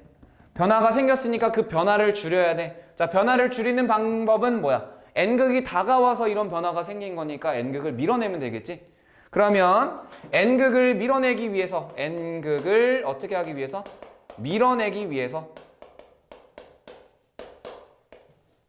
코일의 위쪽에다가 무슨 극 만들면 돼? 코일 위쪽에 n극을 만들면 돼요. 그치? 자, 근데 이 n극이 그냥 막 만들어지는 게 아니라 이 n극이 어떻게 만들어지는 거냐면 유도 전류에 의해서 만들어지는 거예요. 유도 전류에 의해서 n극이 만들어지는 거예요. 그러면 전류에 의해서 자석처럼 n극하고 s극이 어떤 원리로 의해서 만들어지는지 알아야 되겠지? 그치? 자, 우리 앞에서 배웠던 요거 한번 떠올리면 돼. 오른나사 법칙. 오른나사 법칙은 어떤 거였어? 사람이 엄지손가락 이렇게 들고, 그지? 나머지 네 손가락을 이렇게 감싸쥐고 있을 때, 이렇게 감싸쥐고 있을 때, 엄지손가락 방향을 뭐라고 하면, 엄지손가락의 방향을 n극이 가리키는 방향이라고 하면은, 나머지 네 손가락이 감싸지는 방향, 이렇게 되겠지, 그지? 이렇게. 요 방향이 뭐다? 전류 방향. 이렇게. 그죠? 그래서 봐. 위쪽에다가 n극을 만들어야 되잖아. 위에다가 n극. 그러면 전류 방향이 이렇게 빙글빙글 돈다는 거 알 수 있지. 그러면 항상 이렇게 생각해봐. 여기 막대기 하나 두고 이렇게 움켜쥐는 거야. 그러면 지금 선이 여기 뒤쪽에서 이렇게 들어갔다가 앞으로 나와서 밑으로 이렇게 나오는 거잖아. 그치? 그러니까 전류가 이렇게 들어갔다가 나오는 방향으로 흐른다. 여기다 나타내면 전류가 이렇게 들어갔다가 이렇게 나온다 라고 나타낼 수 있지. 그지? 그러면 우리가 유도전류 방향을 찾은 거예요. 이런 식으로 렌츠 법칙이라고 하는 거는 어떤 자기장의 변화가 생겼을 때 자기장이 강해지거나 약해지거나 하는 변화가 생기겠죠? 생기면은 어떻게 한다? 그 변화를 줄이기 위해서 유도전류를 흘려준다. 그때 그 유도전류가 흐르는 방향을 알려주는 게 렌츠 법칙이다. 그러면 요거 반대로 이제 n극이 멀어지는 상황을 가정하면 어떻게 돼? n극이 멀어진다라고 해요. n극이 멀어지면은 코일. 자, n극이 멀어지는 거니까 처음에는 세 개의 선이 다 들어오다가 얘가 멀어지니까 하나의 선만 들어오거나 아예 안 들어오게 되지. 그죠? 그러면은 아래로 통과하는 자기력선이 감소하는 거니까 자기장이 어떻게 된다? 약해지죠? 약해진다. 이렇게 쓰면 되지. 그치? 그러면 왜 약해진 거야? n극이 멀어지니까 약해졌죠? 그럼 다시 n극을 어떻게 하기 위해서? n극을 당기기 위해서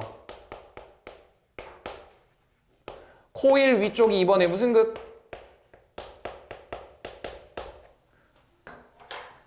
n극이 멀어진 거니까, 그치? s극을 만들면 다시 당겨올 수 있지. 그러면 s극을 만드는 건 누가 만드는 거다? 유도전류가 만드는 거다. 그지? 그럼 이번에는 위쪽이 s극이니까 위쪽이 s극이고 아래쪽이 n극이잖아. 그럼 오른손 딱 들고 있을 때 엄지를 어디로 돌려야 돼? 아래로. 그지? 아래로 돌려가지고 이렇게 감싸지는 방향. 그러면 여기에 코일이 뭐 예를 들어서 원통이 이렇게 있을 때, 똑같이 이렇게 감싸져 있는 방향의 코일이다라고 하면은 이번에는 뭐야? 아래에서 이렇게 들어가고 위에서 나오는 이런 방향으로 전류가 흐른다. 이렇게 되겠죠? 방향 찾아집니까?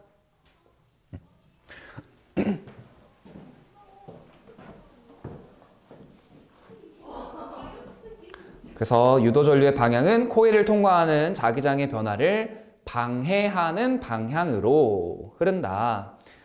그래서 그 밑에 네 가지 상황 다 나와 있죠.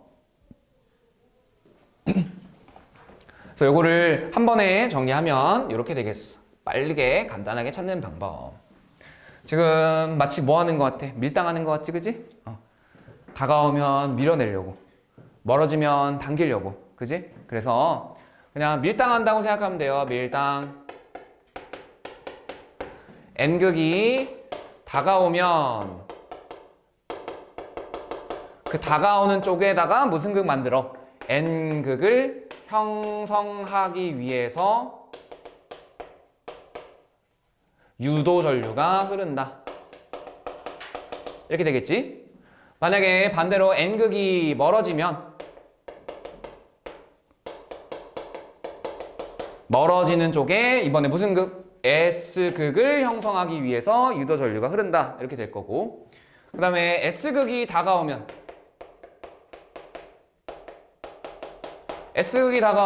얘가 다가오는 변화가 생기니까 그걸 방해하는 거 S를 밀어내야 되지? 그래서 이번에 똑같이 S극이 만들어지기 위해서 유도 전류 흐르는 거고, 그 다음에 S극이 멀어지면 반대로 이번에는 N극을 만들어야 당길 수 있겠지? 이렇게 정리하시면 됩니다.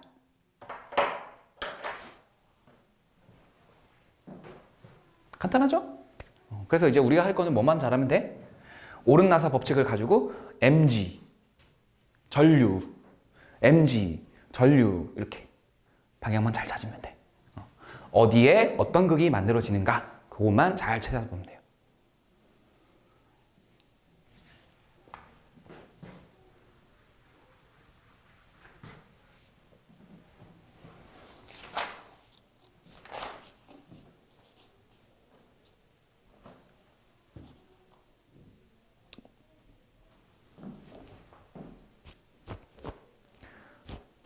그러면 일단 항상 자석하고 코일 둘 중에 하나는 무조건 움직여야 되지, 그지? 그럼 이때 이 유도 전류라고 하는 거 언제 강해지는가? 자, 유도 전류는 첫 번째, 내가 자석을 강한 걸 쓸수록, 그 다음에 두 번째로는 코일이 있을 때 코일과 자석의 상대적인 운동이 있어야 얘네가 유도 전류가 만들어진다 그랬잖아. 그때 이 자석을 빠르게 움직일수록,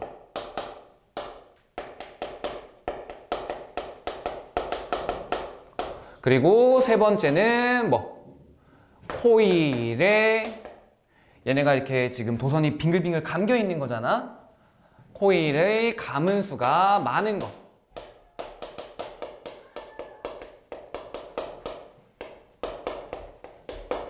이용할수록 유도 전류가 강해진다. 이렇게.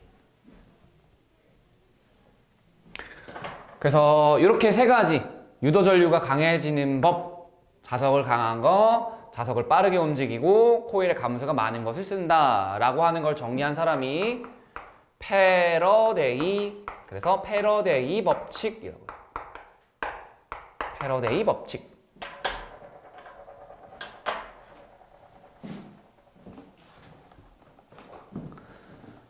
자, 거기 3번에 유도 기전력이라고 되어 있는데 우리 전류가 흐르려면 전압이 있어야 되잖아, 그치? 유도 전류가 흐를 수 있게 하는, 유도 전류를 흐르게 하는 전압을 유도 기전력이라는 거다라고 생각하시면 돼요.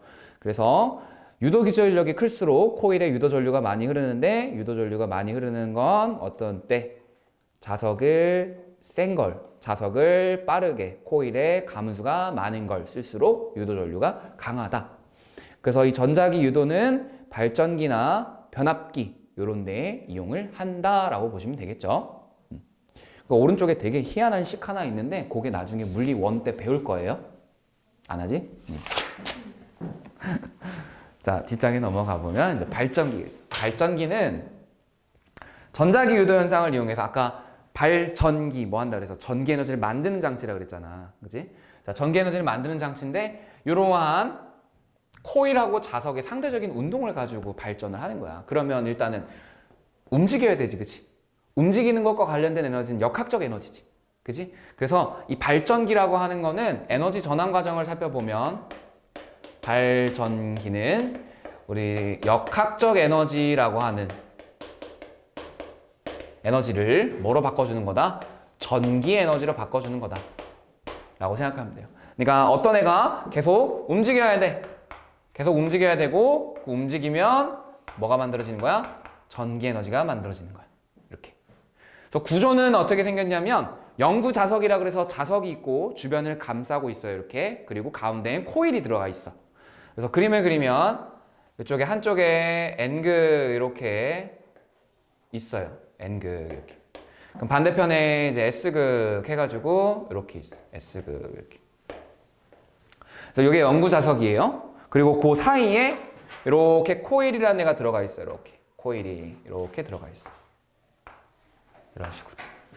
그래서 이쪽 끝부분이 이렇게 해가지고 여기 끝에 이제 뭐 모터라든가 바람개비 같은 뭐 이런 식으로 그냥 대충 그릴게요. 이런 식으로. 이렇게. 뭐 이렇게 생긴 게 달려 있어. 그럼 여기 내가 뭐 바람을 불어주거나 아니면 손으로 빙글빙글 돌려주는 거야. 그러면은 코일도 같이 어떻게? 얘가 코일이면은 코일이 이렇게 빙글빙글 회전하는 거야. 이렇게. 되죠? 이렇게 회전하는 거야. 자, 그럼 회전할 때 일어나는 변화를 한번 볼게. 자, 처음에 이렇게 그림을 그려놓으면 자석이 N극이 여기 왼쪽에 있고 S극이 오른쪽에 이렇게 있잖아. 그지? 그러면 코일이 지금 이렇게 있는 상태지. 이렇게. 그치? 그러면 자, N극에서 S극 방향으로 우리 자기력선이라고 하는 게 지나간다 그랬잖아. 그러면 N극에서 S극으로 자기력선이 이렇게 딱 지나갈 때 그냥 코일 위아래로만 지나가지. 코일을 통과하는 게 없지. 자, 코일을 통과하는 게 변해야 되는데 코일을 통과하는 게 없어. 그지? 근데 얘가 이제 회전하기 시작해. 자, 처음에 이랬다가 회전하기 시작해. N극, S극 똑같아요. 여기 N극이고 S극이야. 회전하기 시작해. 이렇게 회전해. 그죠? 그러면은 이제 통과하는 게 생기죠? 이렇게. 통과하는 게 생겨. 그러면 너네가 옆에서 봤을 때 이 통과하는 단면을 보면은 봐봐. 얘가 원래는 이 정도 넓이를 가지고 있는 코일이야. 근데 얘가 요만큼만 회전한 거지. 그럼 옆에서 보면 어때? 원래 면적은 이만큼인데 옆에서 보면 요만큼이지. 그지? 그러니까 여기 통과하는 면적을 보면은 전체 면적이 요만큼일 때 그 중에서 요만큼에만 자기장이 통과하는 거지. 이해돼요? 전체 면적은 요만큼인데 회전을 요만큼만 했잖아. 그러니까 되게 좁은 면적만 통과하지. 그지? 자, 얘가 더 회전해서 N극, S극 이렇게 왔어. 그래서 아예 이렇게 세워져 있다고 해봐봐. 그러면 모든 면에 다 이렇게 통과하지, 그죠? 다 통과를 해. 그러면서 통과하는 면적을 보게 되면은 이제 어떻게 돼 있어? 여기 전체에 다 통과하지. 이해됩니까? 자, 그러면은 이렇게 도는 동안, 이렇게 빙글빙글 도는 동안 코일을 통과하는 자기장 어때? 코일을 통과하는 자기장. 점점점 강해져, 약해져? 요만큼 면을 통과하는 거, 요만큼 면을 통과하는 거니까. 강해지겠지요?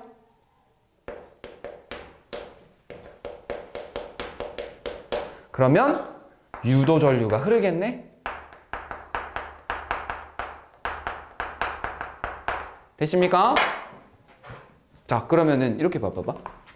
얘가 처음에는 이 상태였다가 이렇게 돌면은 여기지. 지금 여기 면을 이제 통과하는 거야. 90도가 되면은 여기 면을 다 통과하지. 근데 이제 얘가 꺾였어, 이렇게. 그러면 여기 면 통과하는 게 점점 어떻게 돼? 면적이 줄어들지.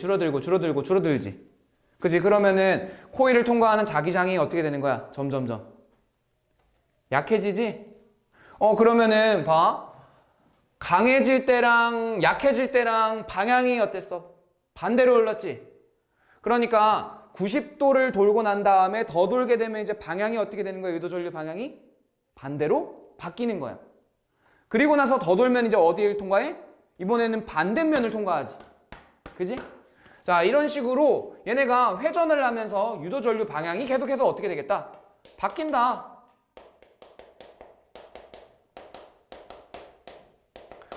유도 전류 방향뿐만 아니라 세기도 계속해서 변합니다. 이렇게 전류의 방향과 세기가 변하는 걸 뭐라고 하냐면 교류전류라고. 교류전류. 그래서 이 교류전류를 그림을 그리면 이렇게 될 거야. 어떻게 되냐면 자 여기 세로축이 전류, 가로축이 뭐 시간 또는 회전이라고 했을 때, 자 전류가 어떻게 흐르냐면 여기 이제 90도, 그리고 여기가 180도, 여기가 270도, 여기가 360도 다시 처음으로 돌아온 거지, 그지? 어떤 식으로 전류가 흐르냐면, 자 여기를 이제 전류가 시계 방향으로 흐른다라고 하면 여기를 이제 반시계 방향으로 흐른다 이렇게 해볼게. 그러면 전류가 이렇게 이렇게 이렇게 흘러. 이렇게. 그러니까 언제 방향이 바뀌는 거야? 90도 돌았을 때 한 번, 270도 돌았을 때 한 번, 이렇게 하면서 방향도 바뀌는데 점점점 약해졌다가 반대 방향으로 강해졌다가 약해졌다가 반대로 강해졌다가 하지. 이런 식으로 방향과 세기가 계속해서 변하는 전류가 만들어지는데 이러한 전류를 뭐라고 한다? 교류 전류라고 한다.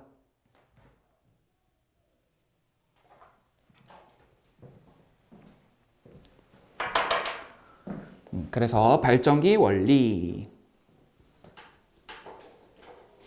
0도일 때 45도 회전했을 때 90도 회전했을 때 점점점 이렇게 그림 그린 것처럼 자기장이 통과하는 코일의 면적이 증가한다. 그래서 유도전류 세기가 증가한다. 유도전류 세기가 변한다. 그리고 이제 90도 넘어가게 되면은 유도전류 방향이 바뀌게 되고요. 그래서 발전소에서는 이제 요 코일이나 자석을 반대로 이제 회전시키기 위해서 터빈이라는 걸 연결해. 터빈과 연결된 발전기가 함께 회전하면서 전기 에너지를 만들어내는데 이때 발전기에서 터빈의 운동 에너지가 전기 에너지로 전환이 된다. 그리고 이때 만들어지는 전류를 무슨 전류? 교류 전류라고 한다. 교류 전류.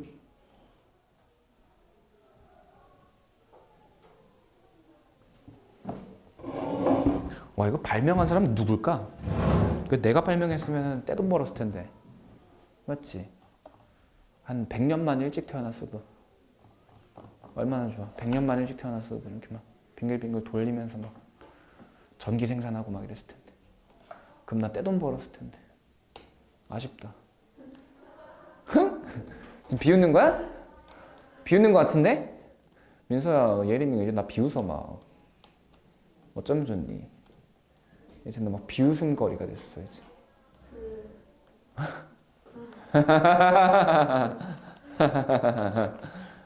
어려운 걸 하면 할수록 졸리죠.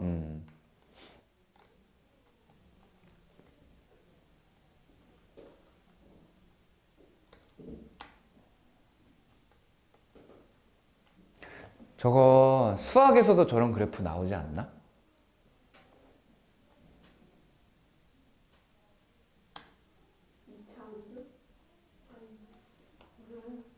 몰라요?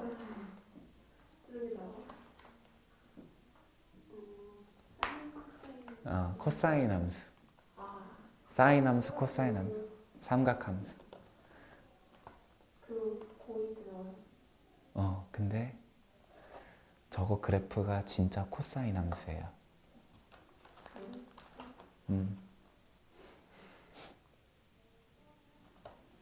아니 진짜 저것도 함수니까 함수가 식이 있을 거 아니야, 그치? 함수식에 코사인이 들어가 있어. 응? 별로야? 물리 2에 나와요, 물리 2. 안 배워요. 물리 2에 가면 저 교류 전류의 함수가 나와요. 그 왜 막 이제 어떤 거 보면은 막 함수가 막 뭐 이런 식으로 그려지는 것도 있거든. 이런 것도 함수식이 다 있어. 물론 얘는 복잡하지. 2차, 3차, 4차, 5차, 6차, 7차, 8차 함수가 되겠네. 하나, 둘, 셋, 넷, 다섯, 여섯, 일곱 개가 있으니까. 그치? 꺾인 점이 하나 있으면 2차 함수, 2개 있으면 3차 함수, 3개 있으면 4차 함수 이렇게 되잖아.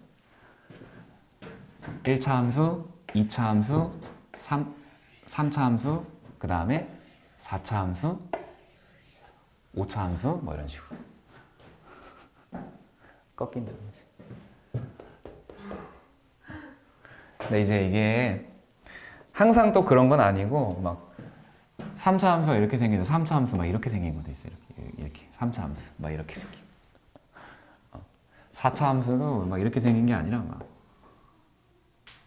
이렇게 생긴 것도 있고 막 되게 다양하게 나와죠. 수학 잘해야 돼요. 과학 잘하려면.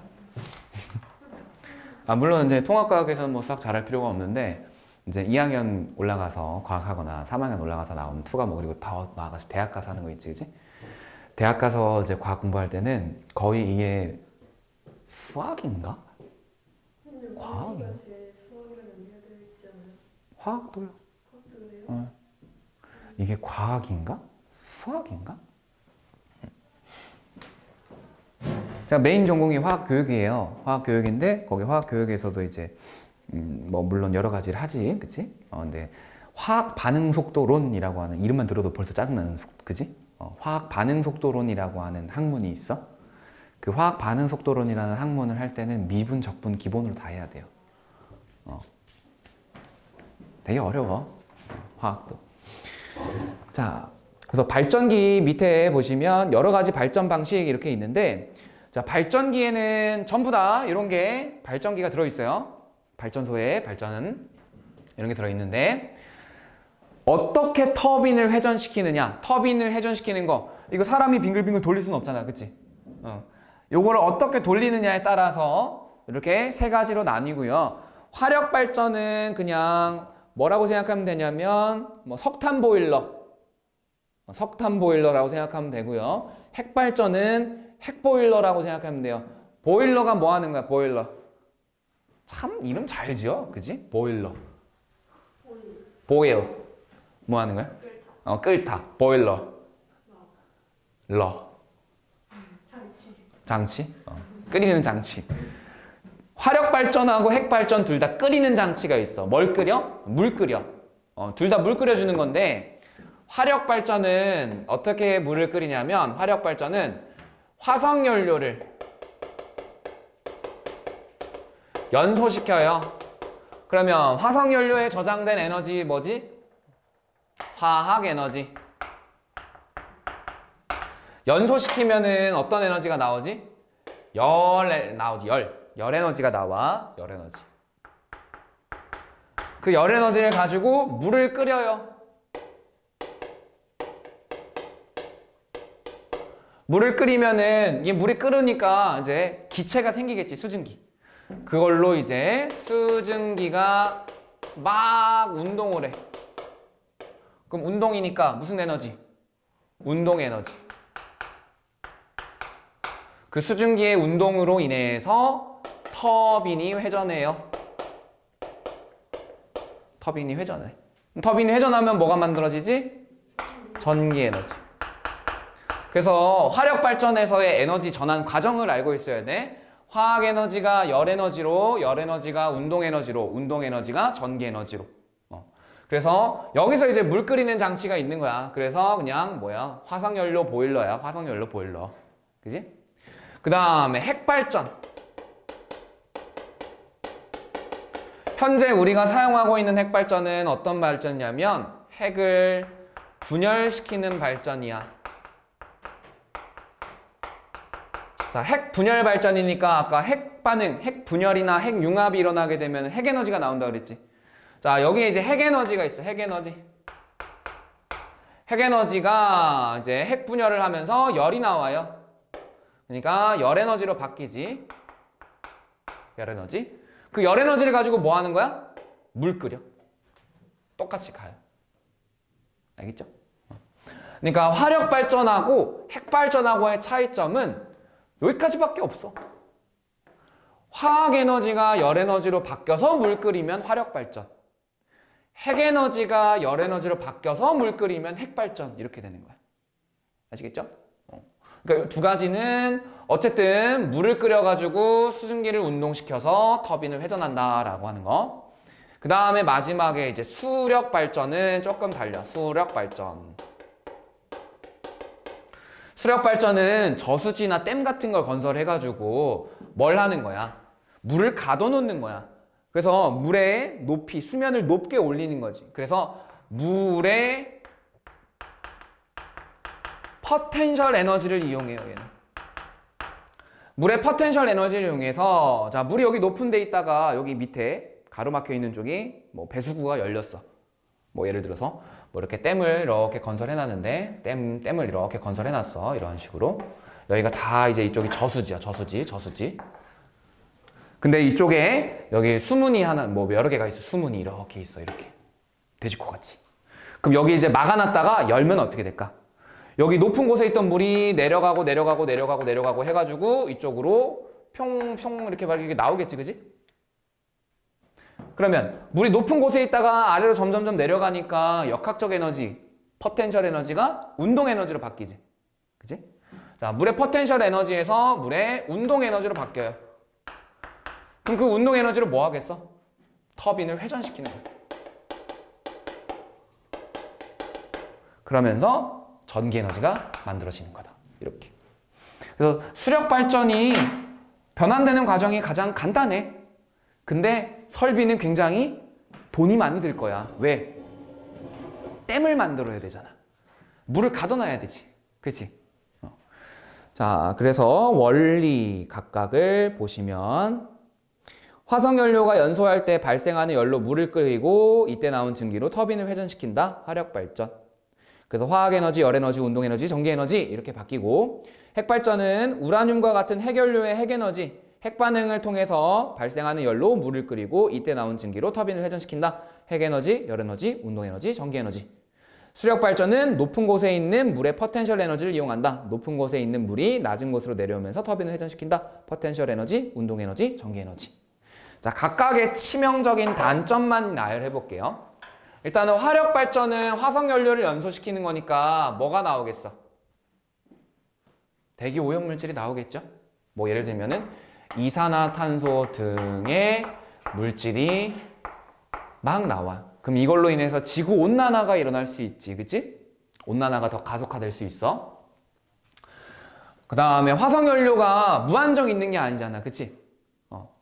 그래서 요 화석연료라고 하는 녀석을 공급하기가 어려워. 요즘 이제 화석연료, 뭐 석탄, 석유 이런 거 되게 비싼 거 있잖아, 그치? 그러니까 연료 문제가 있다, 이렇게. 자, 그 다음에 핵발전은 우라늄을 이용하는 건데, 요 우라늄이라고 하는 애는 전 세계적으로 매장량이 굉장히 풍부하게 있어. 전 세계적으로 굉장히 풍부하게 들어있어요. 그치만 이 핵발전을 하게 되면은 방사성 물질이 나온다라는, 방사성 물질, 폐기물 처리가 문제예요. 그러니까 뭐 둘 다 사고가 나면 큰일 날 수 있어. 화력 발전은 이제 화석연료 연소하니까 터져버릴 수도 있고, 그치? 그러면서 이제 이산화탄소 등의 지구 온난화 물질이 나오는 건데, 핵발전은 만약에 발전소 터지게 되면은 방사능이 막 나와. 그러니까 저기 후쿠시마에 원전 폭발한 것처럼 거기서 이제 방사능이 막 나오니까 그로 인해서 돌연변이가 막 나타날 수 있어. 그러니까 이게 더 치명적이지, 그지? 그런데도 불구하고 이 핵분열 발전, 핵발전을 하는 이유는 어떤 거냐면 화력 발전에 비해서 효율이 어마어마하게 좋아요. 같은 양의 전기 에너지를 만든다라고 했을 때 화력 발전은 화석연료, 예를 들어서 석탄을 내가 1톤만큼, 석탄을 1톤을 연소하면은 나오는 전기 에너지 양이 있을 거 아니야, 그지? 그거랑 이 핵분열의 원료인 우라늄 있죠? 우라늄 1g을 분열한 거랑 똑같은 만큼 나와, 전기 에너지가. 그러니까 우라늄 1g하고 석탄 1톤 전기 에너지가 비슷하게 나와요. 그러니까 효율이 어마어마하게 높아요, 핵발전. 다만 방사성 물질, 폐기물 처리 문제가 있다라는 거. 그래서 우리나라도 핵발전소, 핵분열 원자력 발전소 막 짓다가 이제 좀 줄여보려고 하는 중이고, 그리고 차세대 에너지로 분열 발전이 아니라 융합 발전을 만들려고 해. 그러니까 태양에서 일어나는 것처럼, 태양에서 수소행융합이 일어나는 것처럼. 근데 태양은 엄청나게 거대한 데다가 중심부 온도도 굉장히 높고 중심부 압력이 굉장히 높지. 그치?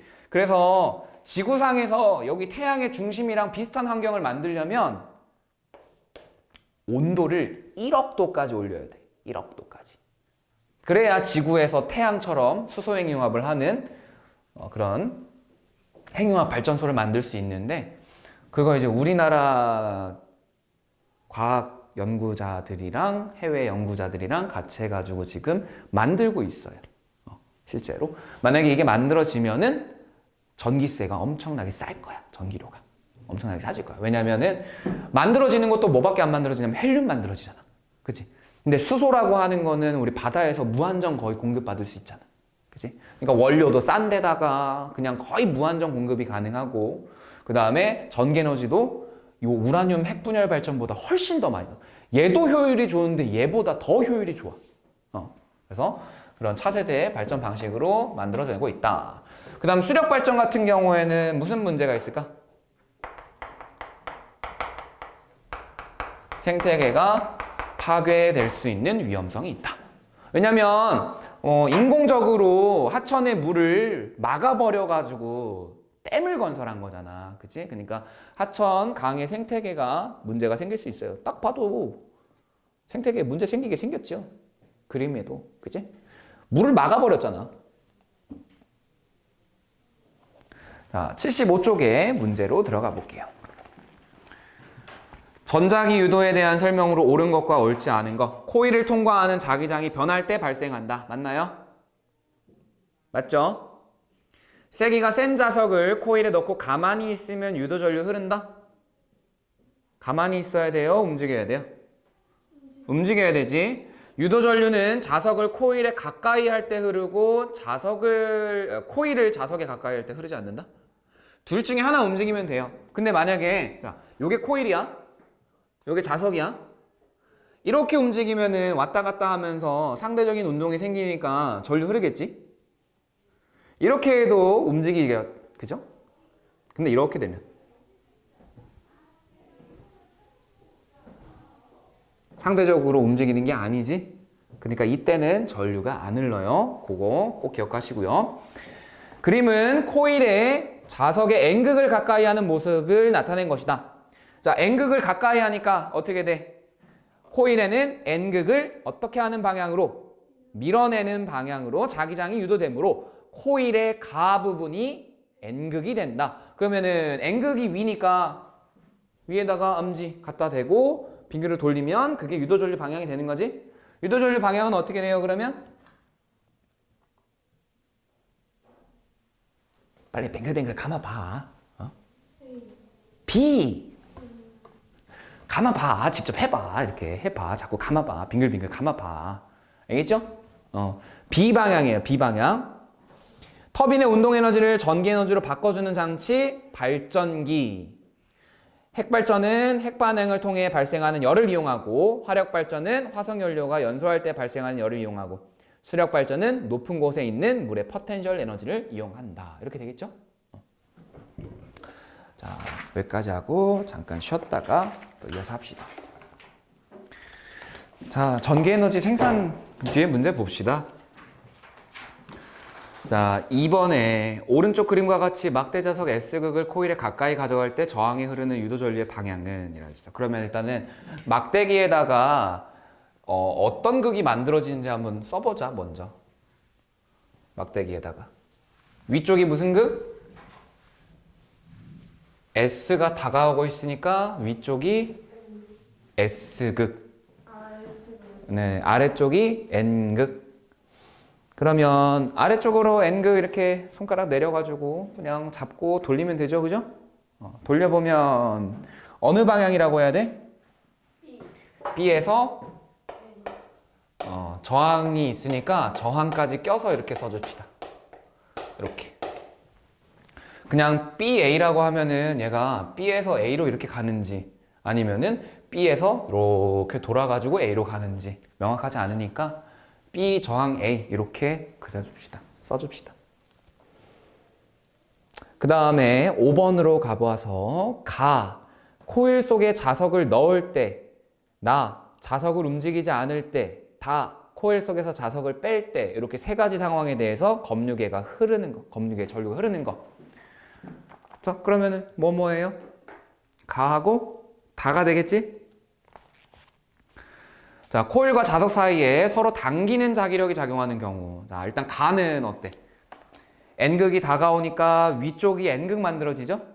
그러면은 자석하고 코일이 서로 밀어내는 힘이 될 거고, 나에는 아무 변화가 없으니까 넘어가고, 다는 N극이 멀어지니까 코일 위쪽이 무슨 극? N극이 멀어지면 어떻게 해야 돼? 가지 말라고 당겨야지 막 S극, 그치? 그러면 서로 당기는 거 맞죠? 그러니까 가나다 중에서 서로 당기는 자기력이 작용하는 거는 다. 다요? 다. 가나다의 다. 이분 좀 이상해. 좀 이상해. 자, 그 다음에 12번이 조금 어려워요.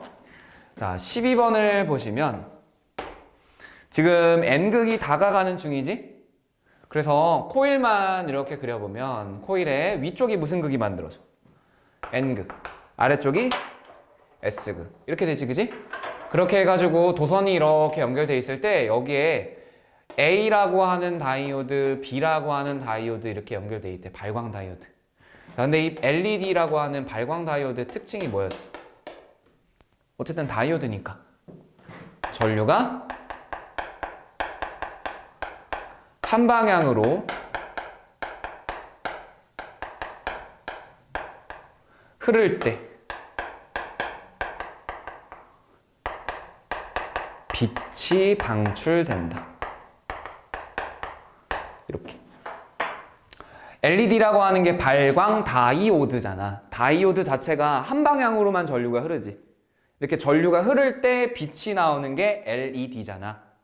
그러면 지금 이때 A에 지금 전구에 불이 들어왔다 그랬지, 그치? 그러니까 여기가 N극, 여기가 S극 해서 이렇게 전류가 흐를 때 A에 불이 들어온대. 그럼 우리 B에 불이 들어오게 하려면, 여기에 불이 들어오게 하려면 어떻게 해야 돼?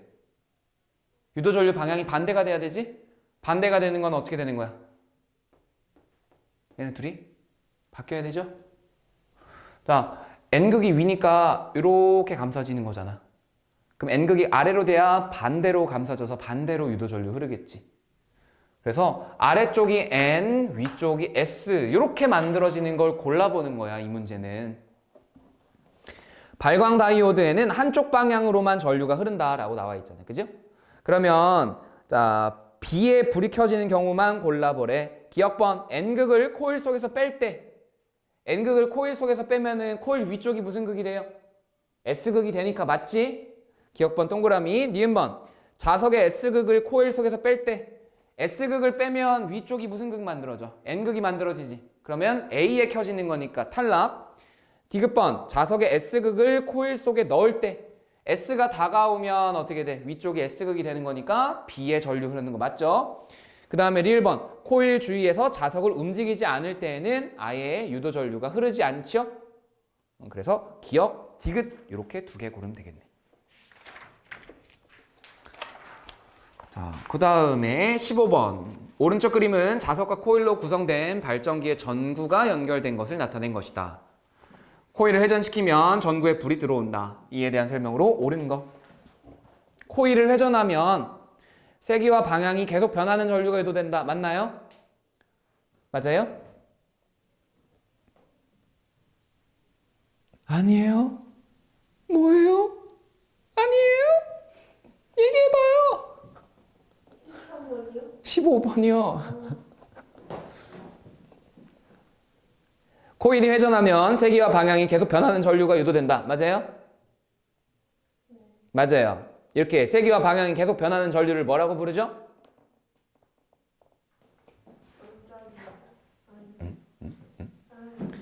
자, 우리 직진하는 게 한 방향으로 가는 거지, 그치? 교차하는 게 이제 서로 반대 방향으로 이렇게 가는 거지, 그치? 직진한다의 의미로 다이렉트. 전류의 흐름, current 해서 DC 하면은 이게 직류라 그래. 직류, 전류. 교차한다라는 거는 alternative current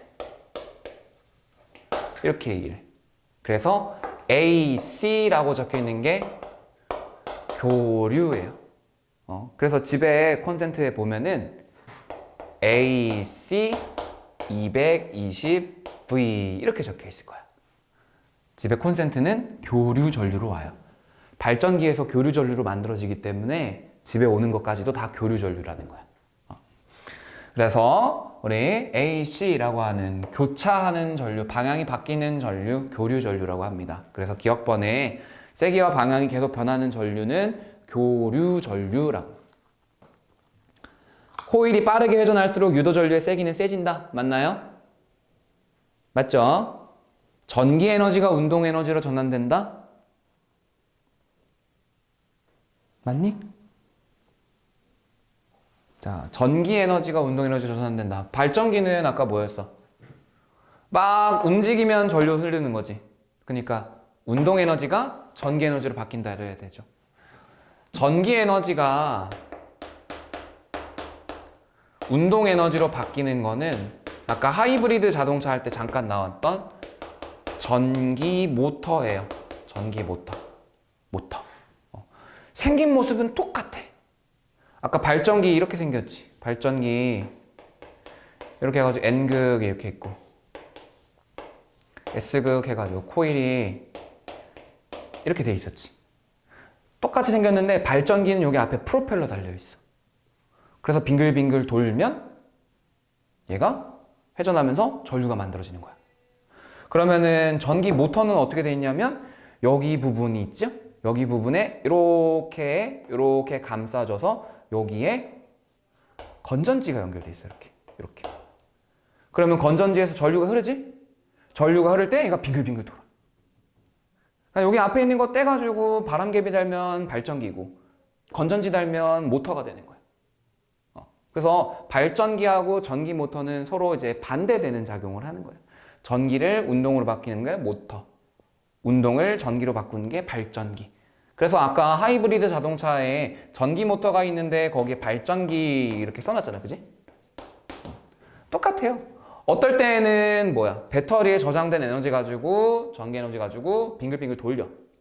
근데 바퀴가 그냥 돌아가고 있을 때는 바퀴가 돌아가는 힘으로 발전기 역할을 해서 전기를 만들어. 이렇게 되는 거예요. 그러니까 전기 에너지가 운동 에너지로 전환되는 게 아니라 반대. 그래서 디귿번은 틀렸어요. 정답은 3번. 그 다음에 19번. 여러 가지 에너지원을 사용하여 전기를 생산하는 과정을 모식적으로 나타낸 것이다. 자, 물의 낙차를 이용해서 비, 그리고 터빈을 돌린다. 물의 낙차, 물이 떨어지는 걸 이용하는데 무슨 발전? 수력 발전. 그러면 물의 포텐셜 에너지가 운동 에너지로 바뀌는 거죠. 그 다음에 우라늄, 플루토늄이라고 하는 애를 원자로 그냥 뭐라고 생각하면 돼요? 핵분열 발전 장치라고 생각하면 돼요. 원자료는. 그래서 핵분열 발전을 하면 그걸로 보일러, 물을 끓이고요. 터빈을 돌리고 발전기. 그 다음에 A는 뭐가 되겠어? 화력 발전 되겠죠? 화력 발전의 에너지원은 뭐죠? 화석연료죠? 그러니까 기억번에 A는 화석연료 맞고, 니은에 원자로에서는 핵에너지가 운동에너지로 전환된다라고 했는데 핵에너지가 곧바로 운동으로 바뀌는 게 아니라 핵에너지가 열에너지로 바뀌었다가 운동에너지로 바뀌는 거지. 그러니까 니은번은 틀린 보기예요. B에서는 물의 포텐셜 에너지가 운동 에너지로 전환된다. 맞나요? 맞죠? 정답은 3번입니다. 니은번이 틀린 이유는 원자로는 핵 분열을 일으켜서 열 에너지로 바꿔주는 거야. 그러면 그 나오는 열로 보일러에서 물을 끓여주는 겁니다. 알겠죠? 그래서 정답은 3번에 체크를 하시면 됩니다. 자, 뒤로 넘어가서 실전 문제 1번. 제목이 잘못 들어가 있어요. 오른쪽 그림은 검유계가 연결된 코일에 막대 자석을 가까이 하거나 멀리하는 모습을 나타낸 것이다. 이에 대한 설명으로 옳은 것만 보기에서 골라라. 코일 내부를 통과하는 자기장의 색이 변합니까? 변하죠. 가까이 다가가면 강해지고 멀어지면 약해지고, 그 다음에 코일에는 자석의 운동을 방해하는 방향으로 유도 전류가 흐른다. 맞나요? 자석이 다가오면 밀어내는 방향으로, 멀어지면 당기는 방향으로 작용하는 거니까 운동을 방해하는 방향 맞지? N극 코일에 가까이 할 때랑 멀리 할 때 검유계에 흐르는 전류의 방향은 어떻게 돼? N극을 가까이 하면 위쪽이 N극이고 N극을 멀리 하면 아래쪽이 N극이 되는 거죠.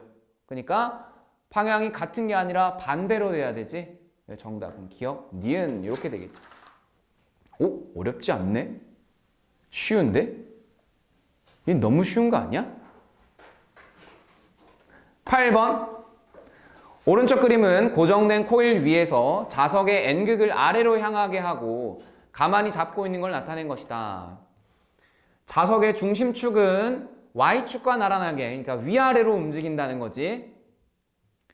자석을 플러스 Y로 움직일 때, 플러스 Y로 움직인다는 건 위로 가는 거죠, 위로. 그러면 N극을 위로 이동시키는 거니까 코일의 위쪽에 S극, 아래쪽에 N극 이렇게 생기겠지. 그때 전류의 방향이 B래. 그러면 코일의 위가 S, 아래가 N일 때 B 방향이니까 A 방향으로 흐르는 경우만 골라보라고 했잖아. 그러면은 언제 A 방향으로 흐르는 거예요? 코일의 위쪽에 무슨 극이? 코일의 위쪽에 무슨 극이 만들어져야 돼? 처음과 반대면 되는 거잖아. 코일의 위쪽이 N극, 아래쪽이 S극이 만들어지면 되나요? 되셔요? 예린 씨? 되세요? 되시죠? 네. 그러면 자석의 N극을 아래로 향하게 하고 마이너스 Y 방향, 아래 방향으로 움직인다. N극이 다가오는 걸 저렇게 좀 어렵게 표현한 거야. 맞지? N극이 다가오면 위쪽이 N극 되죠? 그 다음에 니은번. 자석의 S극을 아래로 향하게 하고 위로 움직인다. 플러스 Y 방향. S극이 멀어지는 거지. S극이 멀어지면 위가 N극 되죠. 자석의 S극을 아래 방향으로 향하게 하고 마이너스 Y 방향 아래로 움직인다. S가 다가가는 거네. 그러면 코일 위쪽은 S가 만들어질 테니까 B 방향으로 유도 전류가 흐르겠지. 그래서 기억, 니은 이렇게 두 가지가 정답이 되겠네요. 정신 못 차릴 것 같아? 해롱. 자, 10번. 10번이 되게 별거 아닌데 많이 틀리는 유형이거든. 자, 기억번. 발광 다이오드에 흐르는 전류의 방향은 가에서와 나에서가 같다라고 했는데, 자, 지금 가는 자석이 N극이 있고 S극이 있으면 자석이 이렇게 다가가는 중이지? V의 속도로. 맞아요? 그러면 코일이 지금 원통이 이렇게 있을 때 코일이 지금 감겨 있는 방향 잘 보셔야 돼요. 이렇게 감겨 있어요. 맞습니까? 똑같아요. 그죠? 이렇게 감겨 있어요. 자, 그러면은 코일의 왼쪽에 무슨 극 만들어져? 왼쪽에? N이 다가오니까 N극이지? 오른쪽에? S극? 그러면 N 이렇게 감싸주면 되겠네? 그치? 뒤에서 아래로 내려가고 그 다음에 앞에서 위로 올라오고, 그러면 유도 전류 방향은 이렇게 되겠네요. 이렇게. 그래서 이렇게. 그지? 그 다음에 나 상황 한번 봅시다. 나는 이번에 원통에 코일이 똑같이 감겨져 있지? 똑같이 감겨져 있는데 이번에는 어떻게 S극과 N극이 이제 뒤집힌 채로 이렇게 다가가고 있어요. V라는 속도로. 2V라는 속도로. 그러면 이번엔 코일의 어느 쪽이 무슨 극? 오른쪽이 S극, 왼쪽이 N극 이렇게 되지? 그러면 방향은 어때? 똑같네? 방향은 똑같아. 이렇게. 그럼 기억번 맞는 복이죠? 그 다음에 니은번 한번 보자. 자, 여기서 지금 자석이 어느 방향으로 힘을 받아? N이니까. N이니까. 왼쪽으로 힘을 받죠. 여기는 S니까. 오른쪽으로 힘을 받지. 그러면 니은번에 자석이 받는 자기력의 방향은 가에서와 나에서가 같다? 다르다. 이렇게 돼야 되지. 그 다음에 발광 다이오드의 밝기. 자, 다이오드의 밝기는 뭐와 관련이 있을까? 밝기는 전류의 세기와 관련이 있을 거야. 전류가 강하게 흐를수록 전기 에너지가 더 많이 공급되니까 더 밝아질 거예요. 그러면 가하고 나 중에서 누가 더 전류가 강하게 흘러? 누가? 나가. 이유는 더 빠르니까. 그치? 더 빠르게 움직이고 있으니까 나에서 더 밝기가 밝다. 그래서 나에서가 가에서보다 밝다. 디귿번 보기는 맞는 보기가 되겠죠. 그래서 정답은 4번입니다. 맞나요? 자, 그 다음에는 이제 전기에너지 수송이네? 어머나? 전기에너지 수송이다.